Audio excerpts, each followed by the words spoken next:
and good Sunday evening, everybody. Yes, it is good. There we go. I was just double checking my sound and make sure my sound's working, and it is. It sounds like I'm a little over modulated here. Let me just go ahead and adjust a couple settings right there. There we go. And right there. There, that's better. Okay, there, we're not peeking in the red so much. There we go. Good evening. Hey. I see there's a few people here already tonight. And welcome to this Sunday edition of DeWitt. I'm Tim. We're going to be doing things a little bit differently moving forward on Sunday nights, but that's okay. It's going to still be exciting and still be funny and still be a chance for injury. So you guys are all set. Hey, Jose is here. He's here. Jose is here. Hello and welcome. Good evening. And Death Cube, nothing much but waiting. Death Cube, have I seen you before? Your name sounds unfamiliar to me, but welcome if you're new. Pierre is here. Joseph Jolly is here. Guy the Jedi. James L is here. And Cliff D, Joe Galaska.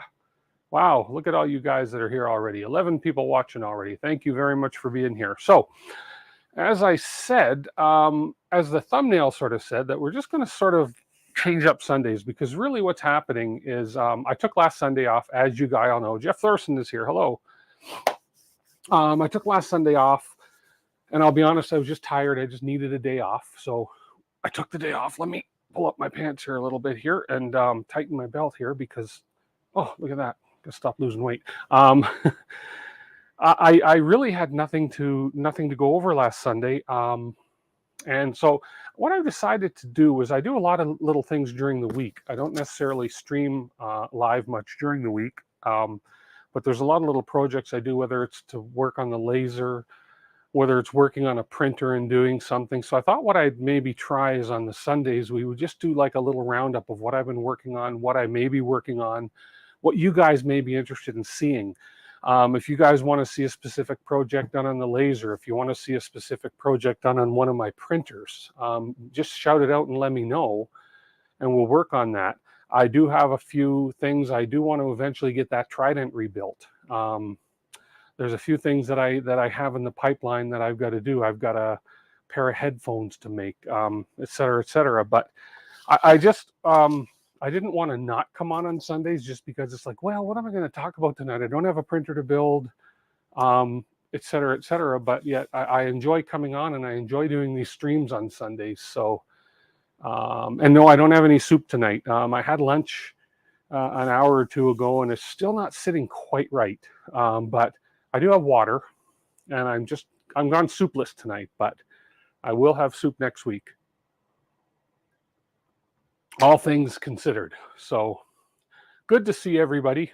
And it's hot down here again. We've had a warm weekend here considering it's September. So what we've been working on through the week, this week, we've been doing a lot of lasering. As you guys all know, let me flip this camera zoomer on here. As you guys know or may not know, we have the xTool D1 Pro 20 watt laser here that's pretty new in the studio. And we've been working on a few things, getting some practice, tuning up the laser, getting things going on it. And so we've been doing a little bit of lasering and getting used to this thing and getting used to Lightburn and the xTool Creative software for this laser. So we've been doing a few things with that, and we've got a few projects coming up. I'm quite impressed. It's the first real, I guess, powerful laser that we've ever had here. I've had a few of those older, the Arturs, and I have an Atom stack out in the garage. They're the smaller 5 watt lasers. This 20 watt is a game changer. I will tell you that. I am not by any means sponsored by any of these guys, so these are all my opinions. But this thing is a game changer if you're into doing some laser stuff, and this has made lasering fun again. Having this here and having been able to use it in the actual studio here without worrying about the smoke because we got it venting outside. So what a huge difference it's been. But I've been working on a bunch of little projects, just different things and testing things. Like we got this little Happy Halloween sign that we burned and cut. Working on some different Christmas ornaments. These are all cuts.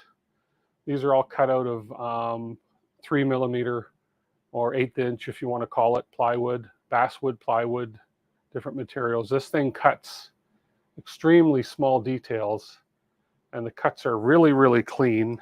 Here's another. This one kind of the text was a little bit light, but this one cut super clean. And then we have a snowflake with really sharp, clean cuts. This is really, doesn't want to focus on that. There we go. The back is just, it's just a sample. The back was a leftover piece from some testing, but this thing cuts really well. And then I did another sign here. This is just the start of a project. It's going to be it's called Family Time. It's going to be going on a backing board, etc. But I mean, and these are all 1-pass cuts. But I believe I'm running 6 or 5 millimeters a second, 80% or 90% power. And these are all single pass cuts. And they're doing a great job. This thing, so here's another piece of 3mm or 1/8 inch wood that I just got from a company out east in Canada here. And again, the cutting on this thing, I just cut this out, and the cuts on this thing, that's the front. Super clean. You definitely want air assist when you're cutting with these lasers. And then there's the back, and again, super clean cuts. And this was for, again, just a testing cut of this new wood, and that just made this little ball. So that made a little bit of a wooden ball. So yeah, that's kind of what I've been working on. The laser thing, again, doing the various cut patterns. You know, you have your typical cut templates that you can go with your speeds and temperatures. Sorry, your speeds and your powers. Been working on some few holiday things. There's some keys that were cut out, et cetera, et cetera. So yeah, it's been quite fun playing with this thing. Quite enjoyable. So 3D wise, I've got to get these printers going. We have the we have the Voron here, which I got to put this guy to work. I was going to call it the rat rig. The rat rig's over there. I have a job for a customer that involves a 15-inch wide frame type thing that I'm going to be putting on the rat rig. My P1, this is actually now a P1S converted from a P1P. Hey, Andrew Humphrey. I have the P1P at the office. It's been busy. I've got a huge order for a new client. It's a little, I'm calling them widgets because I'm not going to say exactly what they're called because I haven't been told I can yet, but little widgets. But I'm printing, this first order involves 3,000 pieces. There's an upcoming order that involves 4,000 pieces. It's a lot of printing, but they're small. I'm getting 50 to 60 per bed. And it's about 3 hours to print each bed. So you can do the math how long it's going to take to run 3,000 to 7,000 of those pieces on one printer, but I'm going to be starting that on other printers as well. So it's going to be, I guess, like a little print farm getting these things produced. So we're going to be firing up this printer with it here pretty soon. We are printing it all in Polymaker filament. At the moment, it's Polymaker PLA Black, which I happen to have 2 more rolls of right there. So they're going to get going as well. And I need to get in some more of the Polymaker Black so that we can get 3 to 4 printers working on this job. So that's what the printers are going to be doing for the next little while. I mean, heck, I'd even fire up these minis once I get them, the 0.1s, the little ones, and even on the end over here, I'll fire up the K1 on it. I just need to get more spools of filament so that I can put it on the various printers. So I was asked, why wouldn't you get a job like that injection molded? And that's a very good question. But how much does it cost to do an injection mold for a piece like this? Where would I get it done? It's a piece. I don't have the original design to give away for the injection mold. The customer wanted it 3D printed, et cetera, et cetera. So that's the way we're doing it. So yes. Anyways, I want to work on a couple things. One thing I'm going to do, I'm going to work on with you guys tonight, is I want to get to the point where I can laser these guys. I want to laser some names on some pencils. I need to make up a template, not a template, a jig. if you want to call it that. I need to make up a jig for the pencils. I did a similar thing just to test it. We're gonna be making up some keychains. We have these keychains that we're doing, and we're gonna be lasering some keychains. So I needed a jig, and this is just a small sample I did again. A lot of this has been trial and error in making samples, but this is a jig that I made up in Lightburn. It's a keychain jig, and the idea is that the ring is going to come off. Well, the ring might not have to come off, but yeah, it will. Where's the one I have without the ring on it? Right here. So that this would go in the jig, and then I could sit them in there, 1, 2, 3, 4, 5, 6, boom, and then laser them, etc. The alignment and everything will be perfect because we're going to have the jig template in the software, etc. This is an example of this laser cutting through 1/4 inch plywood. Okay, and it cuts through 1/4 inch plywood in 2 passes. And again, super, super clean cuts. Does really well. When 3D printing a job for a customer, how do you set expectations such as layer lines, etc.? For this particular job, Joe, that I'm doing, that I was just talking about, I basically use experience, I guess. For what this little thing is, there's a critical part on it where it's got a little bit of a loop in it. If you go to, I think it's Twitter, there's a picture of the whole group of what I'm calling widgets of what they are. And there's a little loop on it, which is going to go through either a lanyard clip or a keychain ring or something. And I just use that and I say, okay, this thing's got to be strong. Because of the size of the overall piece, it's fairly strong as it is anyway. So for this particular job, I used 4 perimeters and 30% infill and 4 top, 4 bottom. Now, the main thing for this thing was strength, so that it just can't easily break. So I print a sample piece. In this case, because it's just small, I had printed a few samples to give to the client in advance to try anyways. Sorry. I'm not talking to you, watch. There we go. My watch just apologized to me. It must be made in Canada. Anyways, I printed the sample piece to give to the customer to try. They liked it. I print the sample piece out. I try to break it. I literally do everything I can to break this sample piece. Short of taking a hammer to it or pliers, I couldn't break the piece, and that's how I determine if it's strong enough. Whether I'm doing 3 layers or 3 perimeters or 4 perimeters, it's not going to increase the amount of filament used for a piece that size. And the only other factor that's going to determine how much filament is used on each piece is the infill.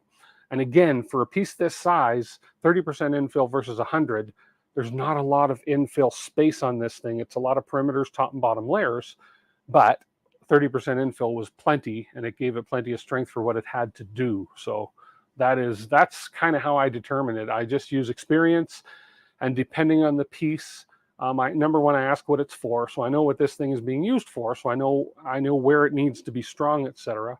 I actually had to offer a warranty on this piece as well, which I felt comfortable doing because I couldn't break it. And I said, basically, as long as, and choosing filament, yes. Well, choosing filament's pretty standard. For this particular one, it's not going to be exposed to sunlight. Needs to be a little bit strong, which we know. It's not going to be exposed to sunlight, not going to be exposed to UV, not going to be exposed to water. PLA is fine for this. I did another piece for a client last week for his Honda Goldwing. It's an insert that he needed in order to put an iPad or an iPhone or whatever it was. And he had to basically cut out the insert part himself, but it was the actual molded piece that would go in and screw into his bike. And that was done in PETG. PLA would have worked for the amount of exposure this thing would have had to sun, but again, with PLA and it's on a motorcycle's going to be out, he's going to be driving around, and even though there's not a lot of the surface of this thing showing, there is still some showing, so you want to be careful of the sun beating down on it. And yeah, on a Goldwing, you're driving along, you're going to have the wind cooling it off constantly, but if he's parked in the sunlight, there's a chance of that. So I would not go below PETG or ABS or ASA for that. So yeah, there's a lot of determining factors based on experience and knowledge, a little bit of knowledge on what these filaments can do. So nice machine, Goldwing. Yeah, it is. I'm not into bikes myself, but I had a brother that had a Goldwing once, and yeah, they're nice bikes. So little touring machines, right? So, but yeah, so for that little piece, I said to the client, I said, well, as long as nobody's going to take a hammer to this thing, they're not going to sit it on the dash of their car in direct sunlight in the middle of summer, or if they're not going to take some pliers and try to break it, or they're not going to step on it or run it over, I'm fine with giving you the warranty that you've asked for. So I'm confident with that. So that's kind of how I did that. So yeah, so we're looking, this is just the beginning. It's going to be, right now it's 3,000 pieces. There's 4,000 coming up, and that's just the beginning. That's just Western Canada, and I'm going to be getting the account for Eastern Canada. So I may look into the injection molding possibility, but they specifically asked for 3D printing. So who am I to argue? If I have a customer that wants this and they want to buy it, then fine. If this is an ongoing thing, if I do get the Eastern Canada account, I will be picking up a couple more of these things, and we're just going to make a little farm out of this thing and print these things till the cows come home. So moo. Speaking of which, no, I can't do a knock joke on stream. It just wouldn't work, because I need to hear your voice. Hey, 3D Medic Vince, hello, good evening, and thank you, Joe. Yeah. So anyways, that's been exciting. On the 3D front, the other thing I did was, as you guys remember from a week or 2 or 3 ago, hey, Stephen Poole, when we got the laser and put the enclosure in, we did the ventilation system for the enclosure, so it's venting out to the outside, and then the lights. So we had to decide what kind of lights to put in this. So I ended up putting a strip of lights under here, as you can kind of see where my hands are now, and I put a strip of lights up here. But I don't necessarily always want, oh, I just see Pierre's question. You do have a print farm with all the 3D printers you already have. I do, yes. The issue is that this particular job is a downtown full-time business job. I don't want to kind of introduce, if I can't, I like to keep these printers here for home projects and for 3D projects. So, but I may borrow them for now to get through this initial phase of the job. When we get paid for the job, that money will be reinvested into more printers for the other parts of that job that we're going to get. So, but yes, I do have enough, I suppose, printers to consider it a print farm. But I picture a print farm being the same, I could be wrong, but I picture it being P1P, P1P, P1P, P1P, or whatever, bamboo, like the same brand of printer, so that there's a consistency in how it works. Because as we know, different printers tend to produce different results depending on how they're tuned. So that's kind of the way that I'm looking at it. Sergio HVAC, how are you, sir? So anyways, so we decided to put a strip of lights up here as well as down here. Now, to differentiate between those lights, because as you see right now, this one is on and this one is not on. So I got my I put on my electronics hat, and believe me, I had to think a little bit, even though it's the most simple thing to do. What I ended up doing over here, if I go to this camera, is over here, I ended up, and part of 3D printing in this too, because I ended up putting in 2 switches here. So if you look at the printer the laser in behind me, if I turn that one off, so that's the front one. So the switch on the back operates the back light. Okay, the switch on the front operates those top lights. Okay, so that's how I've done it. So if I want the bottom light on there, when I'm opening the cover, I don't want to be blinded, I can go ahead and just turn that one right off. So we have on and off switches for both of the lights, which is really cool. And sort of along that line, down under here, I have put a switch here. This is an on and off and a variable speed control switch for my vent, or for my exhaust fan. So right now it's on, and there it's off. I don't know if you can hear the exhaust fan going, and then if I turn it on, then I can go ahead and turn it down. But I always pretty much leave it on full speed and just let that thing kind of ride the way it is. So that's kind of how, and as I say, we have this venting nicely from there with a 230 CFM fan all the way up and out into a more permanent thing there. And then we do have a pipe in the window so people cannot break in. So yeah, it's impenetrable, and it's also doing extremely well, doing the job good. So I don't know, I may have to pull that out of the window in the winter, we'll see. But the 3D printing portion, it was really simple. I wanted something that I could put those switches in. Here's a little sample I came up with. So all I did was 3D print myself, designed and whipped up and designed this little box, I guess, to put the switch in. Okay, and I put a couple holes here and then a couple larger holes here, so that if I chose to, I could put this isn't a screwdriver, but I could put a screwdriver, well, through these holes in order to tighten if I wanted to screw them onto the bench. But I ended up just VHB taping them onto the bench, and it held fine. And I had a bunch of these switches around for some reason, I have a bag full of these switches around. And the only part for me, as I say, with the tricky part was I was a little confused because this has a red and black wire, which to me usually says, oh, it's positive and negative. And I was thinking, why would I have to do positive and negative if it's a switch? It took me a while to think, and all this is a pass-through, right? You just put this in between either your positive or your negative wire, and you have your on-off switch. It's pretty simple. So that's how we managed to put the switch over here and onto the side here. Makes it real easy. And then for the air assist, I'm going to eventually put it on a switch too, but for now it's just on. The air assist is just down over here. This one here. The air assist is right there, so I just go ahead and I hit that with my foot, and it turns the air assist on, air assist off.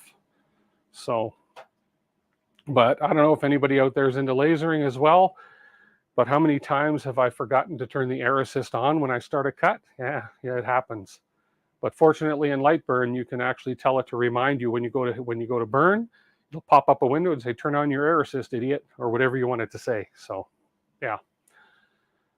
Your little print farm has 9 printers, only 2 are the same. Yeah, and see, they don't have to be the same, but as I say, I just find it would be easier to have the same ones, because then I can just take from, say, for instance, Bamboo Lab Slicer. I can just have all my printers show up there, boom, boom. I can go print, print, print, print, print, boom, it's all done. And I know I'm getting consistent results. I know if, I don't know. That's just the way it is. But as I say, right now it's going to go on, I'm going to be putting them on the 2 Bamboos. I'm going to be putting on the Voron. I'm going to be putting them on the K1 just to get them going. So I've got more of the black filament on order. I've only got the 2 rolls left right there, right beside Jenna, right over there. And so, yeah, just you guys probably all know who that is in the picture from The Office. Doop, right there below my DeWitt sign. And right beside there is the 2 black rolls of filament I have. I have gone through 1 roll already, and I have another roll in process at my other office. And so we're going to be firing up those 2 rolls here. So, as I said, another cool thing, and this is just totally off topic. We have a place here, which most cities now do have a, I guess you want to call it, this place is called, I don't even remember the name of this place. It's an Amazon clearance center. It's where a lot of the returns go.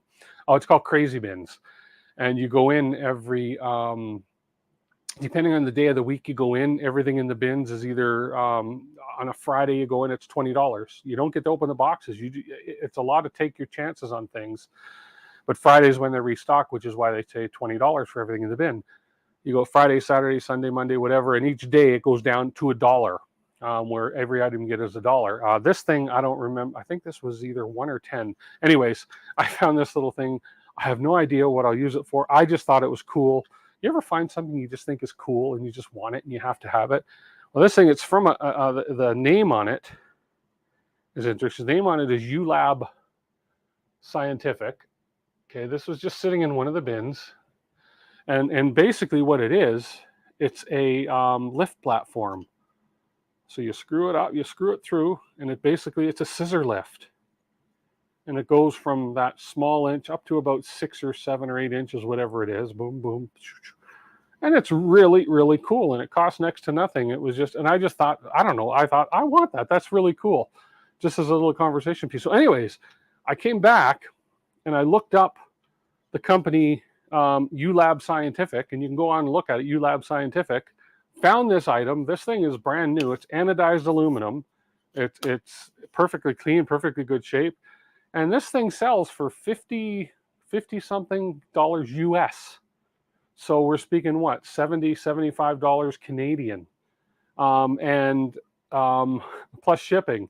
And it supposedly is good for up to 30 kilograms. It'll hold up to 30 kilograms of weight. I don't know whether it's meant to be in and separate something or put 2 devices to it, because it's from a scientific lab website. But I just thought it was really, really, really cool that it'll hold 30 kilograms, which is what, 30 times 2.2 is 60, 75 pounds. 75 pounds I can put on this thing and crank it up. And I tried holding it closed with my hands, and I can still crank it up. And obviously I can't squeeze more than 75 pounds with my hands because it just works, but that is so cool. Anyways, right now, all I'm doing with it is using it as a cup holder. Look at that. It's my jack lift cup holder.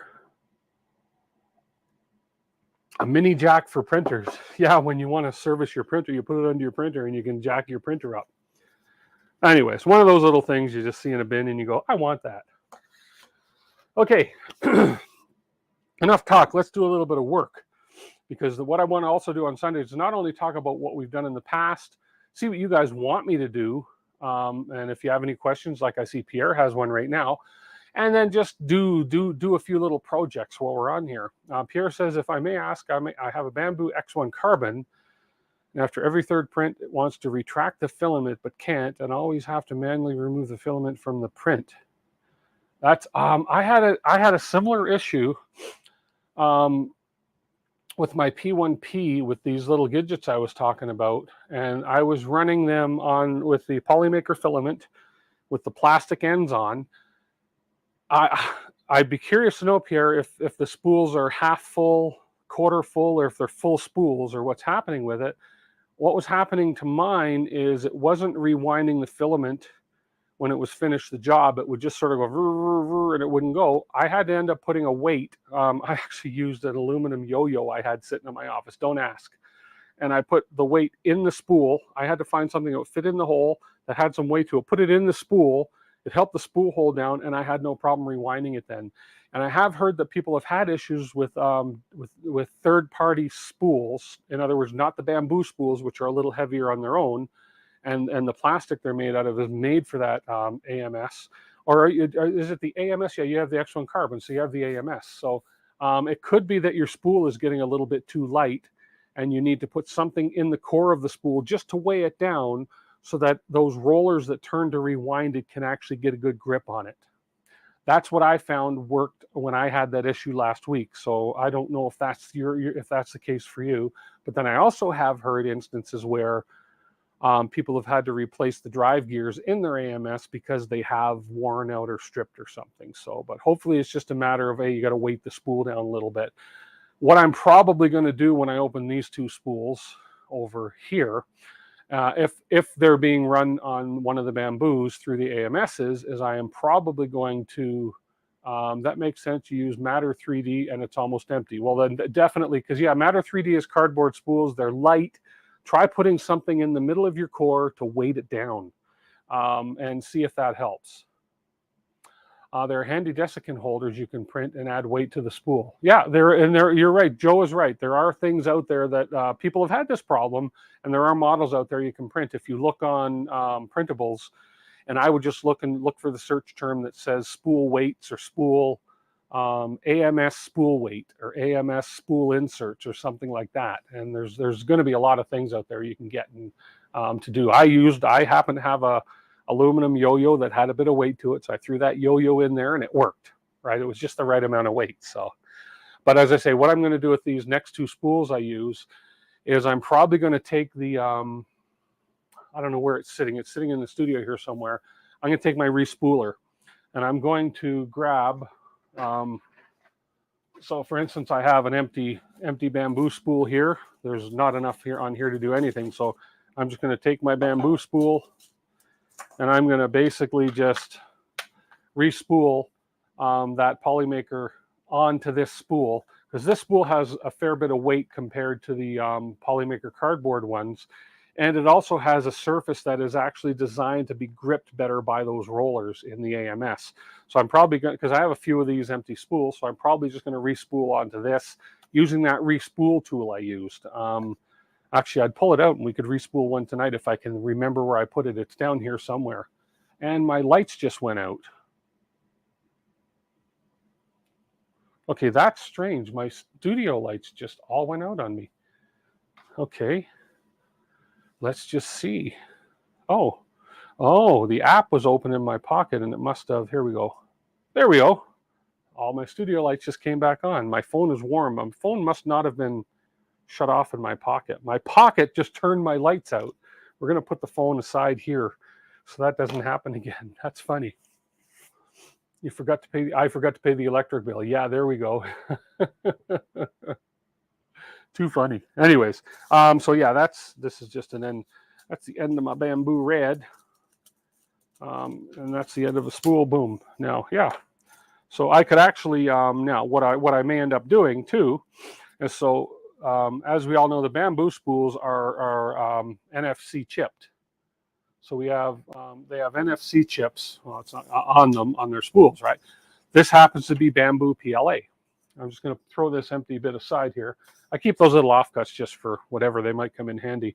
And so this has an NFC chip in it that's going to tell the AMS two things. It's going to tell it that it's bamboo PLA, and it's going to tell it that it's red. So what I'll likely end up doing, because I'm going to be respooling Polylite, which for me, I can run it exactly the same as the bamboo PLA setting. So in this case, I may just leave this on here. Easier said than done. These things only go on one way. There's a notch, and there's a notch right. Where's the notch? On one of these, there's a notch. There it is. So there's a notch right there. So I may just leave this on and respool it with these NFC chips in it. And so that when I put it in, it's going to think it's red, but big deal. I know it's black. I can go in and change the color, or just know it's black. And that way, when I put it in, I don't have to worry about setting it to PLA. It's going to set it to PLA for me automatically anyway. So that's probably what I'll do. Yeah, and this is the PLA matte. And then if I find whatever, but then again, also they do have in their list of filaments, they do have Polylite PLA listed as a list of their filaments, so that it knows what temperature and everything to set it at. So, bag of chips, hello, how are you? You look lighter. Well, I know when the lights came on, don't I? Didn't that help, Andrew? Good one. So, how are you, bag of chips? So, what I'd like to do, yeah, I think what I'd like to do is I need to build design really quick a jig for doing some pencils. Now, let's sit down and do that. We're going to do a little project now. Now that we've been sitting here for a little over half an hour talking. Talk is good. I enjoy the chatting. I enjoy the questions. I'm going to pull up my chair. I'm going to sit down, and we're going to do a little bit of work. What is holding my wheel back here? Something's on my wheel. Hang on. There we go. You can get a little feather. Hey, Happy Manufacturing, how are you? Okay, you can get a little feather under the wheel of these chairs, and if it's like a shopping cart, right? It's like boom. You get a little feather under it, and it prevents you from moving. What is down on the floor here? I think it's those little drain caps that are down here. So anyways, I want to use a similar thickness of wood and a similar method of this, where I can sit the pencils in so that they just sit in and they're nice and snug. In this particular case, I didn't want to have to pop off the little thing there, which sticks down a little bit. So we just got around that by making the holes as well, so that when that sticks in, it actually just holds in there nicely and nice and flat. You're going to say this again, awesome driving skills. Oh, okay, from my video. You saw the video, did you? Cool. If you guys haven't seen my video, it's on my personal Facebook page, and it's on the Bad Calgary Drivers page, and it's a parallel parking incident that happened. And somebody at one point, I posted pictures at first, and somebody didn't believe. They said, unless your wheels turn sideways, you did not parallel park in there. And I said, hold my beer, basically. And I got some video footage from my security cameras on the house, and I did a little bit of a interesting parallel parking job, where I left about that much room between the car in front of me and the car behind me. They had lots of room to get out, don't worry. But if you read the story, there's a whole story behind it. So, but thank you, apprentice. I'm not bragging, but I've always been able to parallel park. I remember I got my license when I was 20 years old. In Canada back then, when I got my license, you could be licensed at 16 as a beginner driver. Now I think it's 13. Anyways, but I had no need to drive. I lived in Toronto. I took the bus everywhere, took the train downtown, etc. So I decided at 20 to get my license. And I had a friend who had I forget the name of the car. It was this big beast car. Imagine the cars back in the 70s, right? 70s and 80s. Yeah, this would have been early 80s. And we would go in the back roads and everywhere and teach me to drive. And one of the things we did was a lot of parallel parking, because when you do your driving test, one of the requirements, I don't know if it is now, one of the requirements then was to parallel park. So we would parallel park till the sun came up, and it just helped. And so I've always been able to parallel park pretty good. Nowadays in your car, you have the ability to hit a switch and your car will parallel park for you, and it's really cool. And my car does that. Parallel park or back into a spot. And thanks, Will. And so I hit the switch when I was going down the street here, and because I didn't want to park 8 or 10 houses up, I had some groceries to carry in. Hit the switch and boom, boom, and my car basically saw that spot and just kept going. It wouldn't let me go into that spot with the automatic parking. And that's, again, I said to my car, okay, Ford, hold my beer, and boom, done. But it was a matter, if you watch the video, you'll see it's boom, boom, boom, boom, boom, boom, boom, boom, literally boom. And I was in. Couldn't do it. I'll be honest. I have sensors. There's only the backup camera when you're parallel parking that'll come on. I do have a front camera, but it's a matter of switching it, and it's a pain in the butt. You cannot see the front and back cameras at the same time. So I had a backup camera, and you have your beep, beep, beep sensors, okay?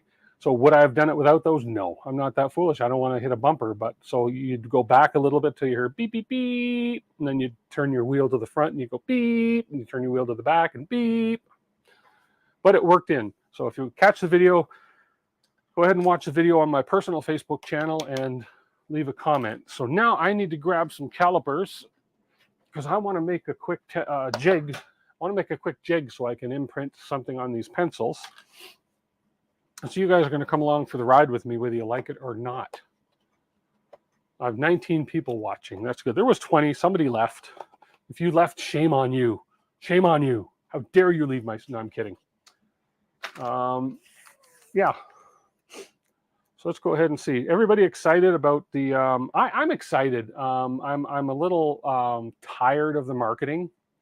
Because I see it everywhere, right? And but hey, good on this company. But anybody excited for the 20th and what's supposedly coming out on the 20th? I think it's interesting. Great marketing campaign, by the way, giving the influencers that have this mystery product the permission or the ability to slowly tease about it. Great marketing. So yeah. So if we look at one of these pencils, we want to print on the flat side, on a single flat side. So this has to go into a template or into a jig. I keep calling it a template. It's a template on the screen. Richard McLean from Las Vegas, hello. It's a template on the screen. It's a jig on the board that I'm going to make for them. So the jig, the pencil itself on the widest spot, because as we know, these are 6-sided. It's not a hexagon. Is it a hexagon? Pentagon is 5 sides. I think it is a hexagon. Hexagon is 6 sides. Trexagon. I don't know. I think it's a hexagon. So we are looking at 7.19 millimeters, so 7.2 millimeters. So I'm going to write a couple numbers down here. Yes, I still remember how to write. Okay, let's go ahead. 7.2 millimeters. So we have our hexagon shape here. 3, 4, 5, 6. So with this, we are 7.2, but I don't want it to sink all the way down. I want it to stick up. So basically what I want to do is I want to make a jig that it's just going to sort of sit in. Yeah, you don't want to focus on anything but my face, do you? But you kind of get the idea. So I think I'm going to make it drop into the jig at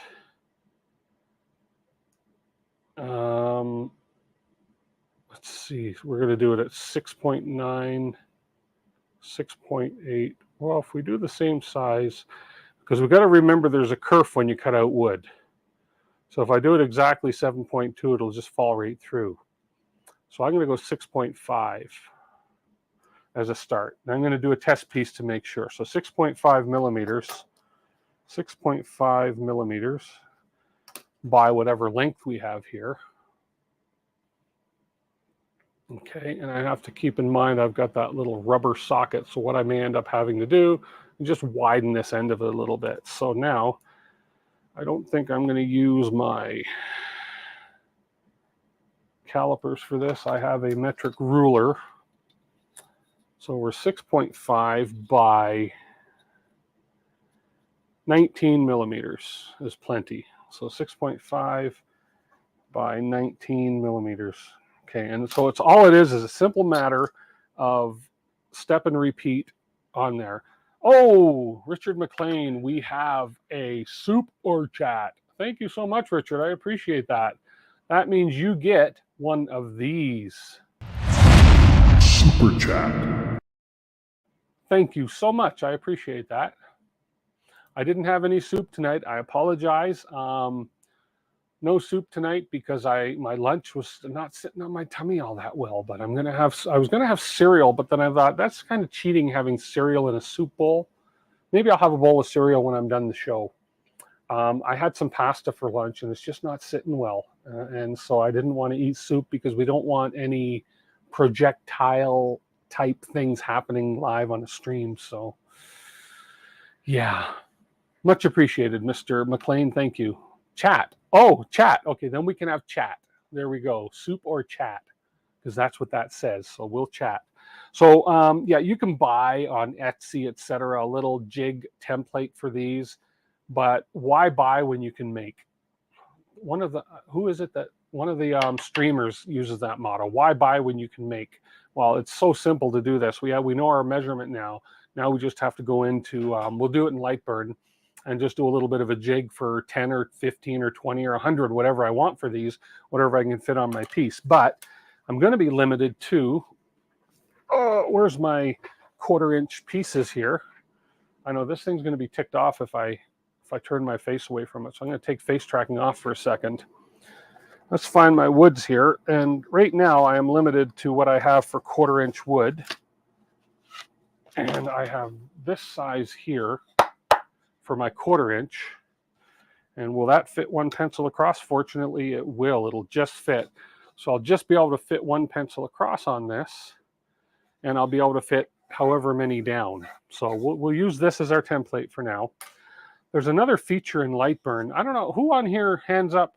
Hey, printing people in H3D. Who on here uses lasers? I know that it's kind of a crossover. It's a maker thing. I still consider it part of 3D creation because even though a laser, you're only using X and Y and your Z is fixed, sort of, because you focus on your Z, it's still a 3D/maker thing to do is laser. So I'm just curious who else is doing lasers. Now I could also use a little thinner board. Oh, hang on, I do have a bigger piece. I do have a bigger piece of the 1/4 inch right here. Okay, so I can actually, but that'd be overkill because that'd be a waste of space because, you know, yeah, you do have a laser, but only one day we'll know how to start. I don't laser, but one day will when you know how to start. Okay, there we go. Your friend has one and has one big bed. Okay, cool. Yeah, you can get an extension kit for this thing to make it twice as long, and it's a reasonable price extension kit. The expensive part is getting the honeycomb for cutting the longer honeycomb and stuff. But and then for me, I need twice as wide a bench. So for now, what I'm doing with this thing, this is plenty. So we'll just stick to this thickness here. Now, from my notes that I took before, I think I had a note for this. Yeah, 6 millimeter plywood. I go 2 millimeters a second, 100% power, one pass. Did I get through this in one pass before? I don't think that's right. Maybe I did. Let's see. Is this 6 millimeter? This is almost 7 millimeter. Although I call it close to 6. Although this is actually 1/4 inch, which measures out to almost 6 millimeters, or just about 6, just a little over 6 millimeters. So according to my notes, I cut through this stuff in one pass at 2 millimeters a second. laser and CNC router. Exactly, Stephen. CNC is 3D because your Z moves, your X and Y move, right? So it's, yeah, 6.36 millimeters. Really interesting. Actually, let's, just for fun, let's throw the caliper on it instead of trying to use my ruler. Let's see how good Happy is. Let's see. Oh, 6.53. Yeah, this measures at 6.53. So 6.5 millimeters. So, which is probably now, if I turn this to inches, this is probably a little bit more than quarter inch. Yeah, this is 0.25, 0.26 inches. So, I mean, wood is never perfect, right? Let's be honest. Turn that off. Wood is never perfect. They say quarter inch. I mean, look at a 2x4, right? Does it measure out at 2x4? No. So if they call this quarter inch, no. Okay, so anyways, let's get that standing by. We'll get a camera on that for you, but we'll be shooting through the cover because this does generate a lot of smoke when you are cutting, as you'll see. So let's pull my chair back in. Let's do the jump up on the chair. Ready, guys? One of these days, the chair is going to collapse and you're going to get a good video on this, but there we go. We'll jump up on the chair. Okay. So if I pop in, and this is going to be really, really, really simple. This is not meant to be a tutorial for light burn, but excuse me. But it's going to be really, really simple. So here's our light burn screen. So all I'm going to do here, and I'm going to make sure that I'm down here. Well, let me turn my laser on. Oh, it is on. I'm going to go down here, select my X1 tool. I'm on the bottom right. My picture's in the way here. Let me move my picture out of the way. Kind of. You don't need to see me totally, really. There we go. I'll just go up in the top left corner there just because. And then I got to bring my chat window back up. There we go, so I can see. The worst would be gas shock exploding and really mess. That would scare the crap out of me. Okay, so down here, we're going to make sure that we're selecting our xTool D1 Pro down here. And all I do right away is I home it. See if it's going to home, and it's not. Make sure I got my comm chose right. Am I going to home? No. So all I do in this case is I shut the power off on my laser and turn it back on. Now if I home, my laser homes. And I am using absolute coordinates because I have a fixed spoil board and this laser has sensors and it homes in the back left. So I know my measurements. I know I'm going to be using 6.5 by 19 millimeter. Doesn't matter where I draw it on the board at this moment in time. So all we're going to simply do is take a square and draw a square, and we're going to unlock this lock. We're going to make it 19 millimeters long, 19 centimeters, sorry. What am I talking about? 190 millimeters, 19 millimeters. I even wrote down 19 millimeters, if you can believe it. 190 millimeters by 6.5 millimeters. And there is our little doomer thingy that we're going to set the pencil in, right there. Okay, now I learned this, actually Maria kind of taught me this, although it's the same thing in Adobe Illustrator. If you want to move around on the screen, you hold the space bar down and click your mouse button and you can move around on the screen real easy. Okay, and then zooming in and out is just scrolling, zooming in and out. Anyways, as I said, this is not a light burn tutorial. Go visit Louisiana Hobby Guy Rich if you want light burn tutorials. He is so good at this software.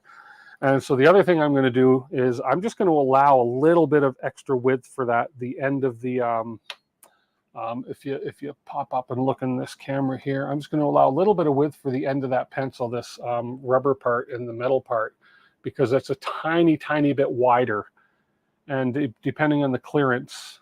So I'm going to allow, that's going to be 20 millimeters. So what I'm going to do is I'm going to zoom right in on this. I'm going to draw another square, and I'm going to draw that square 20 millimeters wide.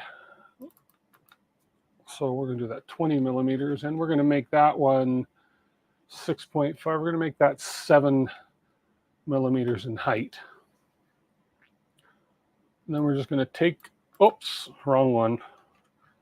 Go back to my selection tool. Should be able to select both of these. Then I should be able to come up here and under my alignment palette, right here. No, where is it? Oh, I got to select them both to do it. Under my alignment, I want to align them on the left. And then I also want to align them horizontal centers, just like that. Then I'm just going to take the two of them and I'm going to go over here and I'm going to weld them. So there we are, right like that. So that's how it's going to cut to allow for that little bit of a lip there or something, or whatever you want to call it. So now I can zoom out. Oops, I can move this over, zoom out. There we go. So now I'm going to fit my board that I'm going to put these on is, how long is my board? My board is 200 millimeters by 200 millimeters. Well, that 90 millimeters, that only leaves 5 millimeters on each side, which is perfect. So just for the sake of knowing where I'm at, I'm going to draw another square. That's just going to be my boundary, and that's going to be a non-burning square. And that one I'm going to lock in. Oops, I'm going to unlock that first now. That's going to be 200 millimeters by 200 millimeters. There we go.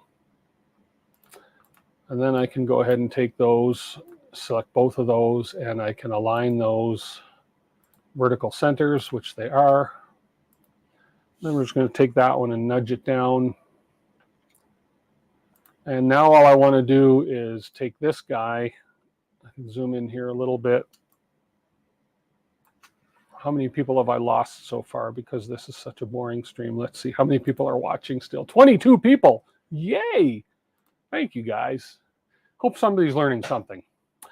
Anyways, now we can go ahead and take this, and down here we can take our, it's like, I guess, an array. I call this step and repeat. It's an array. Okay, and then I can make, okay, I want to make rows on my Y. I'm going to go to, wrong way. I want to go down. Spacing 5, I'm going to put these, let's say 3 millimeters apart, -3. And I should be able to, oh, no, that's a little too close. Y spacing, Y row shift. It's my first time using this grid array here. So 5 is what it was set at. And if I go boom. Okay, so maybe what I'll do, I think I can come down negative. If I go -5, it should bring them, nope. So 5, so let's get rid of the negative there. Oops.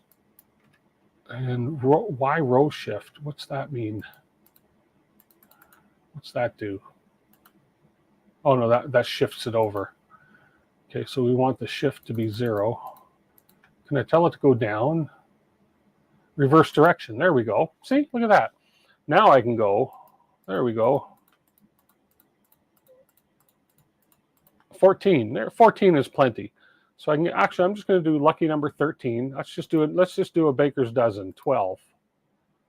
Let's just do a baker's dozen. Okay, and I think that's all I need to do for this. We'll go okay. That way we can do 12 at a time. For now, if you know, if need be, we can do more down the road. And we'll just select all these. That's 13. Oh, baker's dozen is 13. You're right. Oh, you are so right.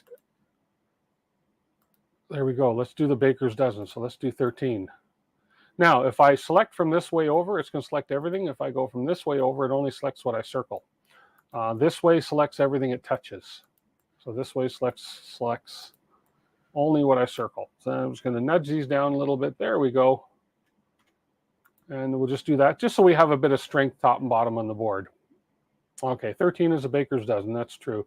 And now, why is that? Is that because the baker tries the, which camera am I on here now? This one. Oh, I'm on this camera over here. Okay, on the upper one. Is that because a baker samples his food? Is that why they call it a baker's dozen? So there's one left over for him? Anyways, okay.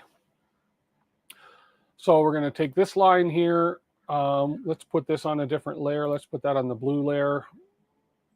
And we're going to do that as a line. And we're not going to burn that. We're not outputting that line. So it's just going to be there as a faint line. And then these ones all here are going to be Eat the whole pan of cookies. Eat the whole... Nick, hello. Yeah, it's to make you come back next time. I guess so. I just found that interesting, baker's dozen. So what we're going to do is we're going to set this line that we're going to be cutting. And we're going to try it. I'm going to do what I know works. 100 power, 1 pass, I think, is a little bit wishful thinking. I'm going to go 2 passes. We're going to go 5 millimeters a second at 100% power, which might be overkill, but I think that'll work. We're going to test it on it. We're going to test a piece first anyways. We're just going to test it with 1 or 2 lines first. You get the title of the stream. Very clever. See, thank you, Nick. You did. You got the title of the stream. It's a summary. It's what we've done this week, et cetera, et cetera. So, and as I said earlier, for those of you that weren't here, weekly geekygadgets.com. What is geekygadgets.com? I got to look that up now that you said that. geekygadgets.com. Let me write that down.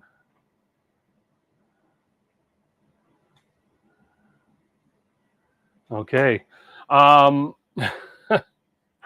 Anybody wants to see anything specific that you know I have in my studio, you just let me know. Former practice among bakers, the other tradespeople of giving 13 items to the dozen as a safeguard against penalties for short weights and measure. Interesting, Joe. Wow.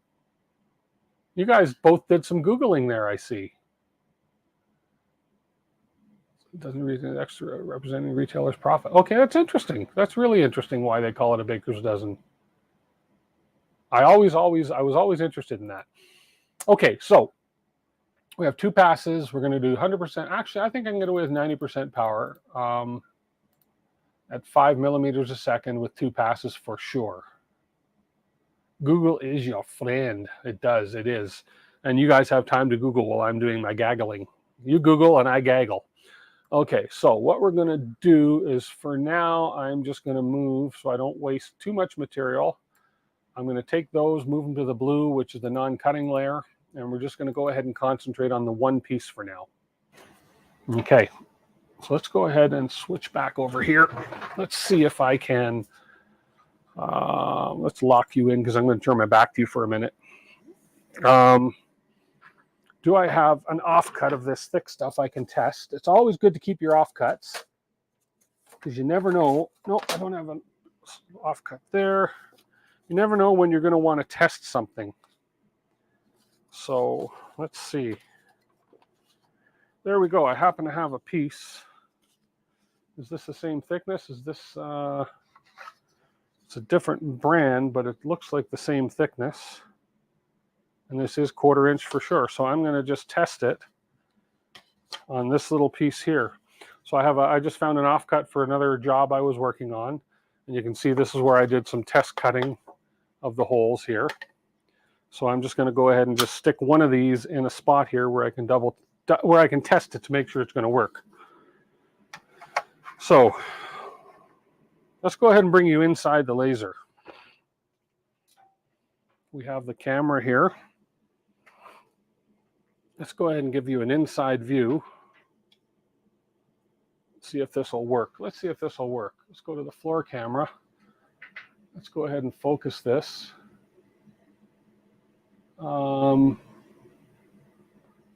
That's not, there we go.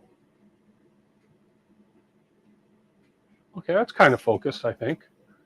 Does that look focused to you guys? I think so. Was an apple cutout? Was that an, yeah, I'll show you that apple. Oh, it's up in the fridge. I'll show you what I did for that apple, actually. That's a really cool project that we ended up doing. I'll show you what that is and why it is. There we go. So now what I want to do, first thing I'm going to do is home my job.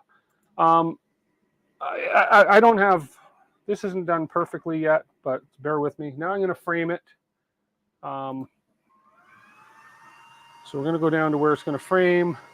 And all I do in this case, of course it's not framing in the right area, but once it's finished framing, I can manually pull my laser over and say, okay, let's frame it right there. And it'll frame it to the area where I know it's going to fit. So now it's going to frame it and it's going to be in the right spot. Now I can actually fire while I frame. So let me go ahead and turn on, because this is a 20 watt, I'm going to turn it on at 2%. We're going to fire the laser. You can see there's a little dot there now. And we're going to frame it.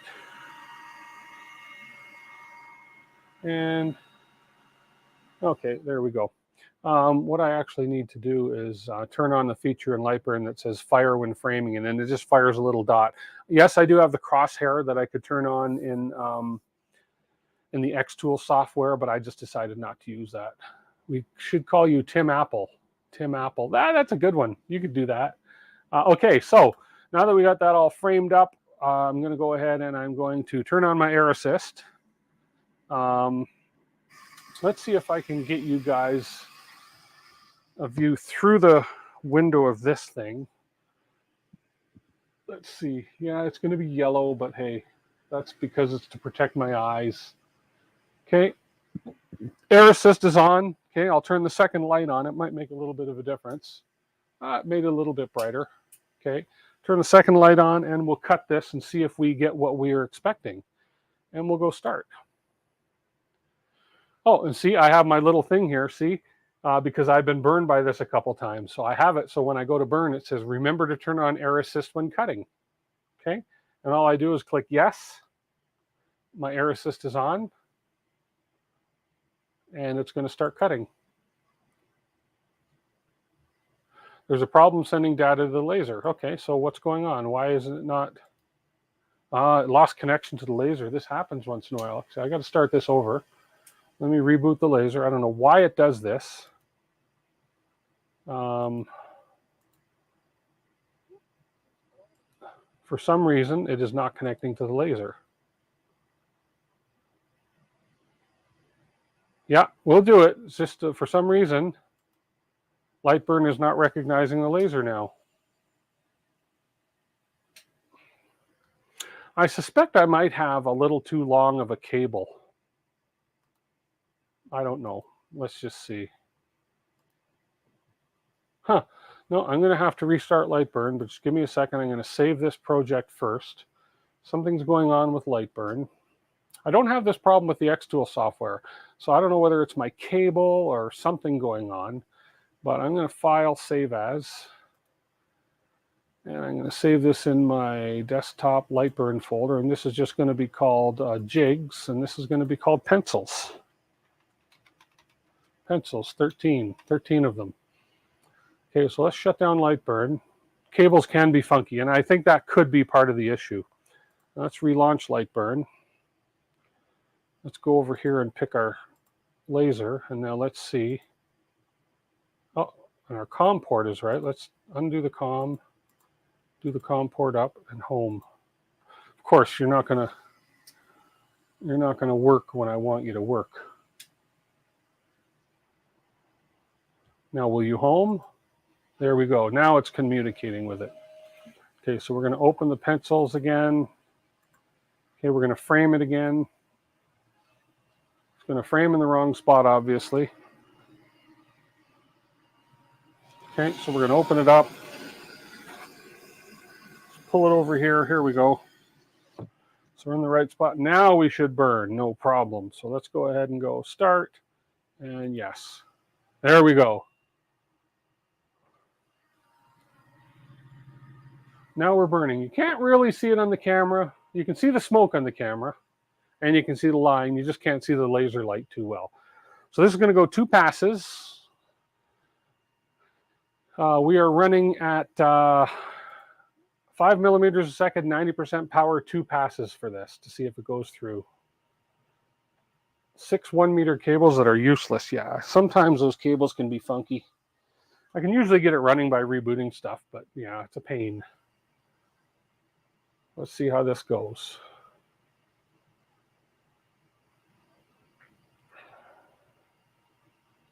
You don't get the smell. I love the smell as well. Maria hates the smell. I don't mind it. This venting, this fan, and this ducting we have down here does an incredibly good job at sucking this out. It's 230 CFM duct. You can see the smoke right there being pulled towards the back because it's got that big internal vacuum going on. So, does this light make a difference? What if I turn this back one out? There we go. Now you can kind of see the light a little, the line a little bit better. If If I turn the other one out, you won't see much. No, there we go. Let's see. Yeah, without the backlight, you can actually see the cutout better. Your wife hates it too? Yeah. I say it reminds me of the good old days when you used to go out and do a campfire, right? So, okay, so what we're going to do, and this stops as well, is before I move the laser head or anything, I'm just going to do a quick feel and see if it actually fell through and if the 2 passes was enough. And if it wasn't, I'll just run it 1 more pass. But it should be plenty with this laser, the 2 passes. The fact that we're seeing all the smoke coming out the bottom of that tells me that it is actually burning through the wood. So we'll see.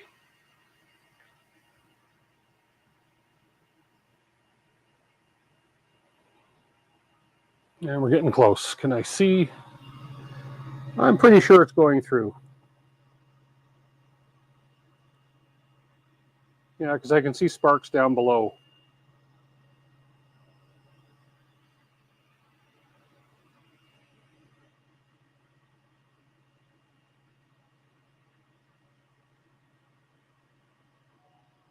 Okay.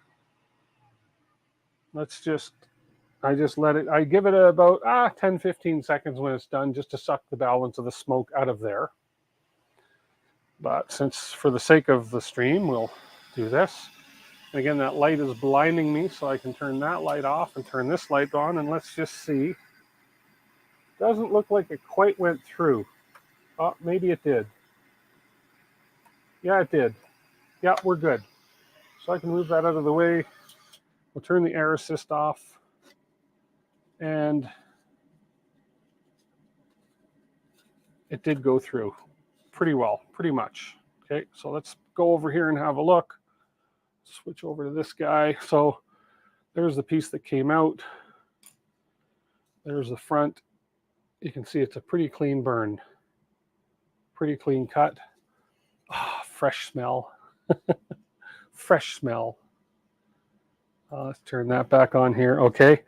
And then let's just double check. So it's hard to see on the camera, but you can just see on the end where I did that little bit of a notch out there. Okay. Hey, non-fam. Now the pencil will sit.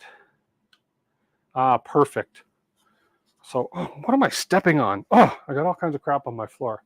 So now, as you can see, that pencil will sit in that slot just perfect. I mean, that is perfect. I can almost stand it up.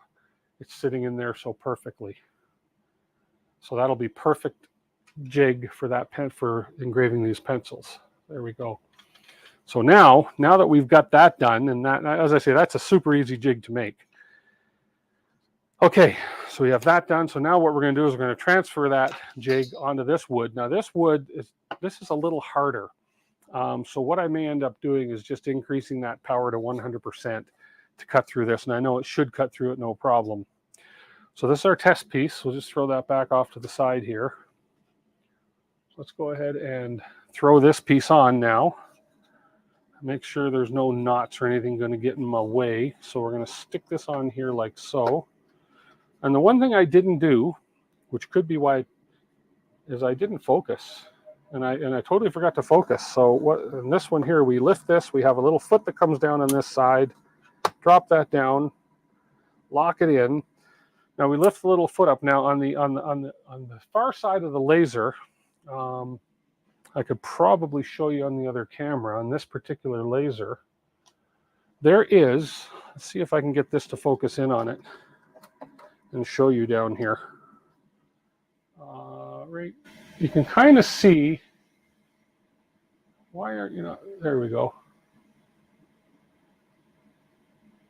There's a secondary focusing thing right here. So what this allows me to do is that allows me to lower the laser to focus deeper into the wood. So it goes from a scale of 0 to 6 millimeters. Because I'm cutting 6 millimeter thick wood, what I do in this case is I loosen this off, I lower that laser down to around the 6 millimeter mark, okay? That focuses the burn 6 millimeters deep into the wood, which helps give it a more efficient cut. So that's what that does. Go back to the floor camera. I forgot about that on the piece I just did. See, that's why there's a lot of things to learn on this. So now we can go ahead and I can take those layers that I locked and I can move them back to the black, which is my cut layer. And I think I'm pretty good. I don't need to increase the power actually, now that I adjusted that focus a little bit. Like cherry and poplar. Ah, that poplar is pretty popular. Okay, so now basically what I did here is I just added all of those to my to my cut layer. So those are going to cut. We're going to leave it at 5 and 90. And this is going to take a little bit. So if I go preview, that's what we're going to do. It's 34 minutes to cut that, which is fine. We're going to be here for at least another half hour. And we'll get that jig cut. So first thing I need to do now is I'm going to go ahead and I'm going to home my laser. And again, I've lost connection again. Interesting. So we just power the laser off, power it on, and that should regain my connection. Home. No, it didn't. This is annoying. Let's go back, choose COM6. And it's not liking it. For some reason, it loses connection and it's crazy annoying. Yep, lost connection again. Okay, let's save our template. Go ahead and reboot Lightburn. As long as it doesn't lose connection mid-print, I'm okay. Select our laser. Let's open our file again. Let's see if I can home now. And there we go. Now it's got it again. Okay, now we're going to frame our job.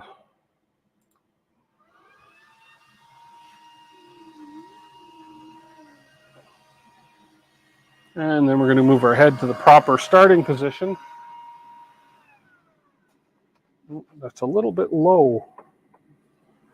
That was not supposed to move.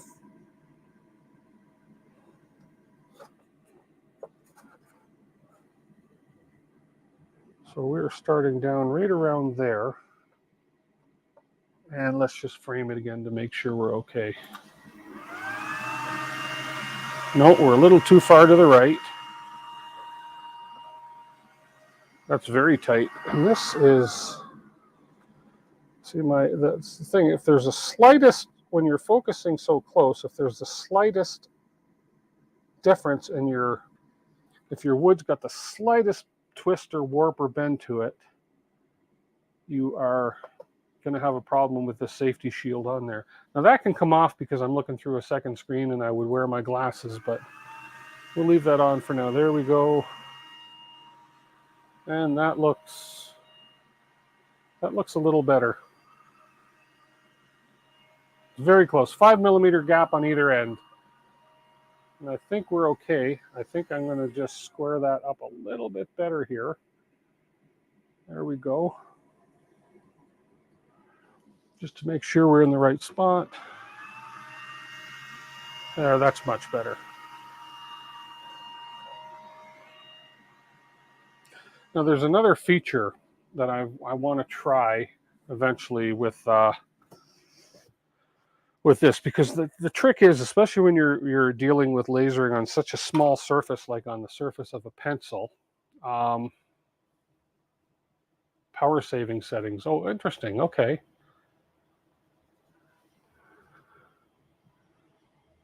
It's my USB settings on the PC. Oh, interesting. Okay. Let's just see what else.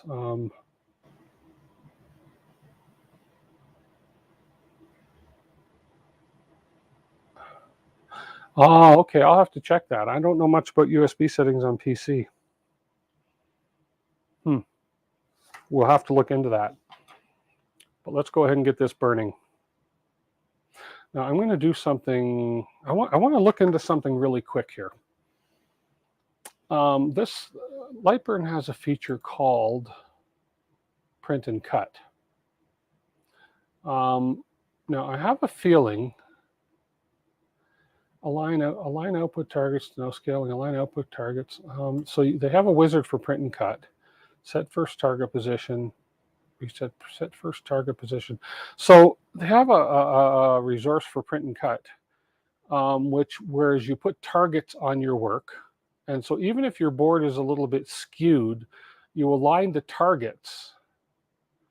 And if your board is a little bit skewed, it's still going to align all of your prints. So I think the way it works, you bought a pencil jig off Etsy for $2. Yeah, but I want to learn how to make it, and that's why I want to make this. But I have a feeling, so I'm going to do something really quick, and this will either work or it won't. I'm going to make a. Where is my line tool? I'm going to make a target here, and I'm going to do a target here. Okay, and I'm going to go down to the bottom. I honestly don't know if this is the way this works, but I'm gonna learn it the hard way. And then I'm going to do a target here, and those are going to be the dot of those targets right there is going to be my alignment tools for the print and cut if it works the way I think it's going to work. But what I got to do, oops, get out of my line tool. What I got to do is now select that target and select that target, not that. Oops. Select this target and select this target. And we're going to put them on a different layer. So we'll put them on, say, a orange layer. And on that orange layer, it's going to be a line. And that line we can get away with going at 20 millimeters a second at 80% power, just so we get a line scored on that board. There we go.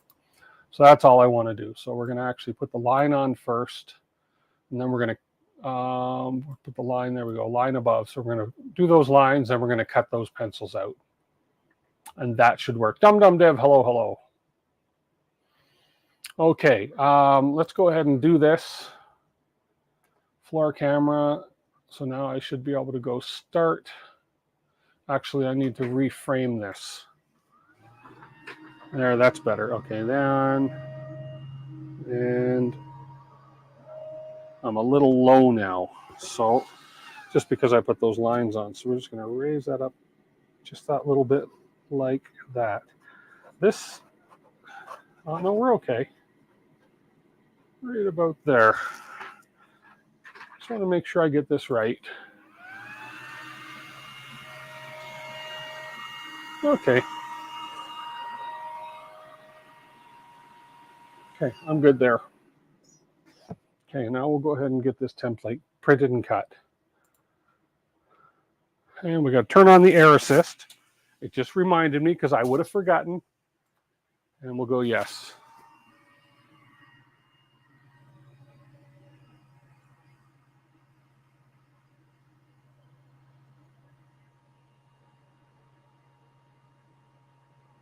Okay, so we printed our bottom score line. I guess, I don't know why it's not didn't the top score line. Did I not? I did. I don't know why it didn't do the top one, but we'll let it go.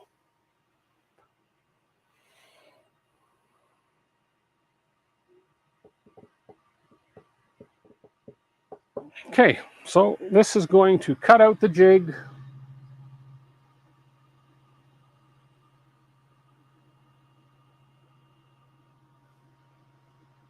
Whoops. Something went wrong. We're off the edge of the board, so we got to stop. We got to stop. Let's home it. So something didn't work out here. It cut off the edge of the board. Why is it? Why did it do that? We cut halfway through the board, though. You can kind of see. Let's grab another board here.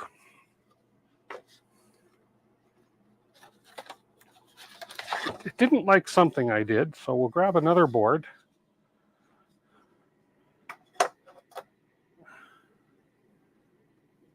Okay, let's go ahead and frame that up again.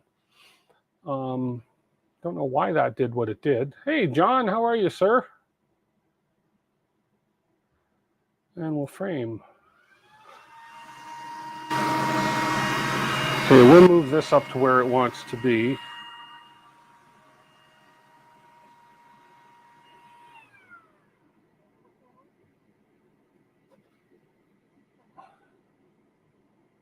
Okay, so if we frame now, it looks like it's framing properly.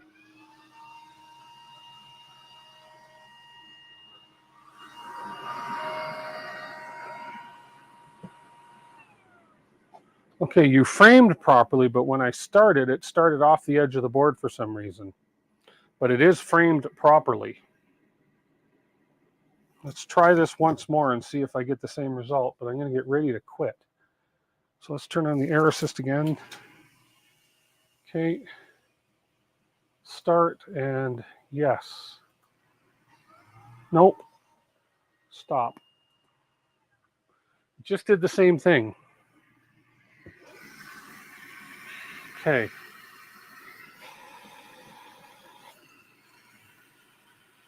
For some reason it shifted.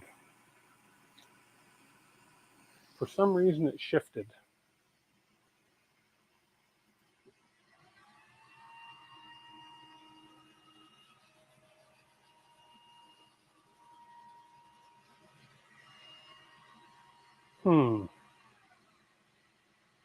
So what I'm going to do, I'm going to go over here.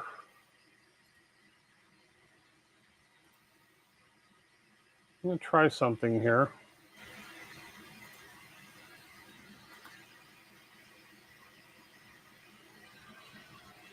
Layer shift, yeah.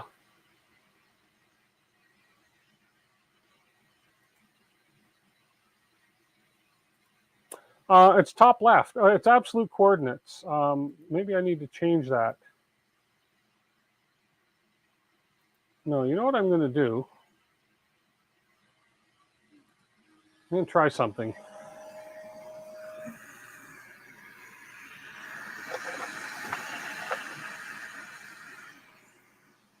Let me try something here.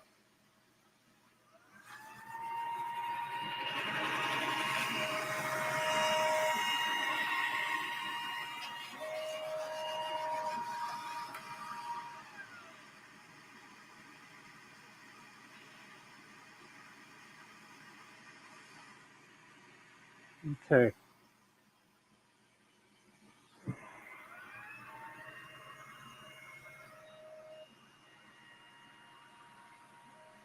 Okay.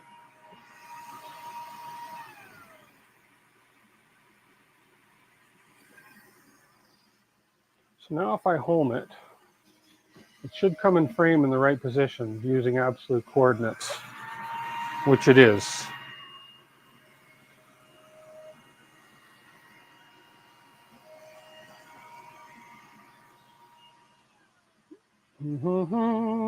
Let me do one more thing. How do I turn on the laser light while it's framing? I just got to find that little switch. Give me 1 second in Lightburn. Enable laser on when framing. There we go. There we go. Okay.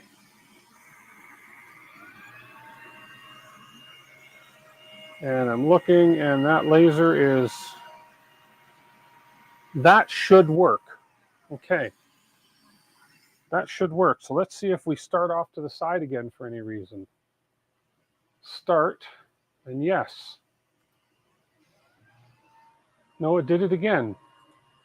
It kicks over to the left to do that first burn. Why is that? It kicks over to the left. Okay, well, I'm just going to manually compensate for that. Hey, Mika Steve.